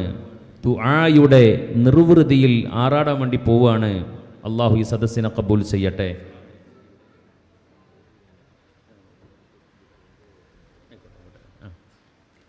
അങ്ങനെ ആ പരിശുദ്ധമായ മിഅ്റാജിന്റെ രാത്രി അള്ളാഹിന്റെ ഹബീബ് സല്ലല്ലാഹു അലൈഹി വസല്ലമ തങ്ങൾ ജിബ്രീൽ അലൈഹിസ്സലാത്തു വസ്സലാമിന് പോലും കടന്നു ചെല്ലാൻ കഴിയാത്ത മേഖലയിലേക്ക് കടന്നു ചെന്നു. ഇവിടെ നമ്മൾ മനസ്സിലാക്കേണ്ടത്, ഒരു മനുഷ്യൻ ആത്മീയമായി ഉയർന്നാൽ മലക്കുകളെക്കാളും ഉയരാൻ കഴിയും എന്നതിൻ്റെ ഏറ്റവും വലിയ തെളിവാണ് പരിശുദ്ധമായ മിഅ്റാജ് എന്ന് പറയുന്നത്. അള്ളാഹിൻ്റെ ഹബീബിനെ അള്ളാഹു കാത്തിരിക്കുകയാണ്. അള്ളാഹുവിനെ കണ്ടു, 10 തവണ കണ്ടു എന്ന് ചരിത്രം രേഖപ്പെടുത്തുന്നു, ഉലമാ രേഖപ്പെടുത്തുന്നു. അവിടെ നിന്ന് തിരിച്ചു പോരുന്ന സമയത്ത് ഒരുപാട് അത്ഭുതങ്ങൾ കണ്ടു. ഒരുപാട് അത്ഭുതങ്ങൾ. സ്വർഗം കണ്ടു, നരകം കണ്ടു, ബൈത്തുൽ മഅ്മൂർ കണ്ടു, സിദ്റത്തുൽ മുന്തഹ കണ്ടു. അവിടെയുള്ള വിഷയങ്ങളൊക്കെ അള്ളാഹിന്റെ ഹബീബ് പിന്നീട് വിശദീകരിച്ചു. ഞാൻ അങ്ങോട്ട് കടക്കുന്നില്ല, സമയം നീണ്ടുപോകും. പ്രിയപ്പെട്ടവരെ, അവിടെ നിന്ന് തിരിച്ചു വരുമ്പോൾ അള്ളാഹു സുബ്ഹാനഹു വ തആല ഈ ഉമ്മത്തിന് ഗിഫ്റ്റായി കൊടുത്തയച്ചതാണ് 5 നേരത്തെ നിസ്കാരം എന്ന് പറയുന്നത്. എൻ്റെ പ്രിയപ്പെട്ട മുഅ്മിനീങ്ങളോട് അവസാനമായി എനിക്ക് പറയാനുള്ളത്, അള്ളാഹുവിൻ്റെ ഹബീബ് ആകാശയാത്ര കഴിഞ്ഞ് തിരിച്ചു വരുമ്പോൾ നമുക്ക് വേണ്ടി കൊണ്ടുവന്ന ആ ഗിഫ്റ്റ് നമ്മൾ സന്തോഷത്തോടു കൂടി സ്വീകരിക്കുകയും നമ്മുടെ മരണം വരെ, അവസാന ശ്വാസം വരെ, എത്ര വലിയ തിരക്കുള്ളവരാണെങ്കിലും, എത്ര വലിയ ജോലിയുള്ളവരാണെങ്കിലും, എവിടെ പഠിക്കുന്നവരാണെങ്കിലും, ഏത് മേഖലയിൽ വർക്ക് ചെയ്യുന്നവരാണെങ്കിലും, ആ ഗിഫ്റ്റ് വിട്ടിട്ട് ഒരു കളി എൻ്റെ പ്രിയപ്പെട്ടവരെ നമുക്ക് വേണ്ട. അള്ളാഹിൻ്റെ ഹബീബിൻ്റെ വഫാത്തിൻ്റെ സമയത്ത് 3 കാര്യങ്ങൾ വസിയ്യത്ത് ചെയ്തപ്പോൾ പ്രധാനമായും മുത്തുനബി ചെയ്തു വെച്ച വസിയ്യത്ത് ഉമ്മത്തി അസ്വല എന്നായിരുന്നു.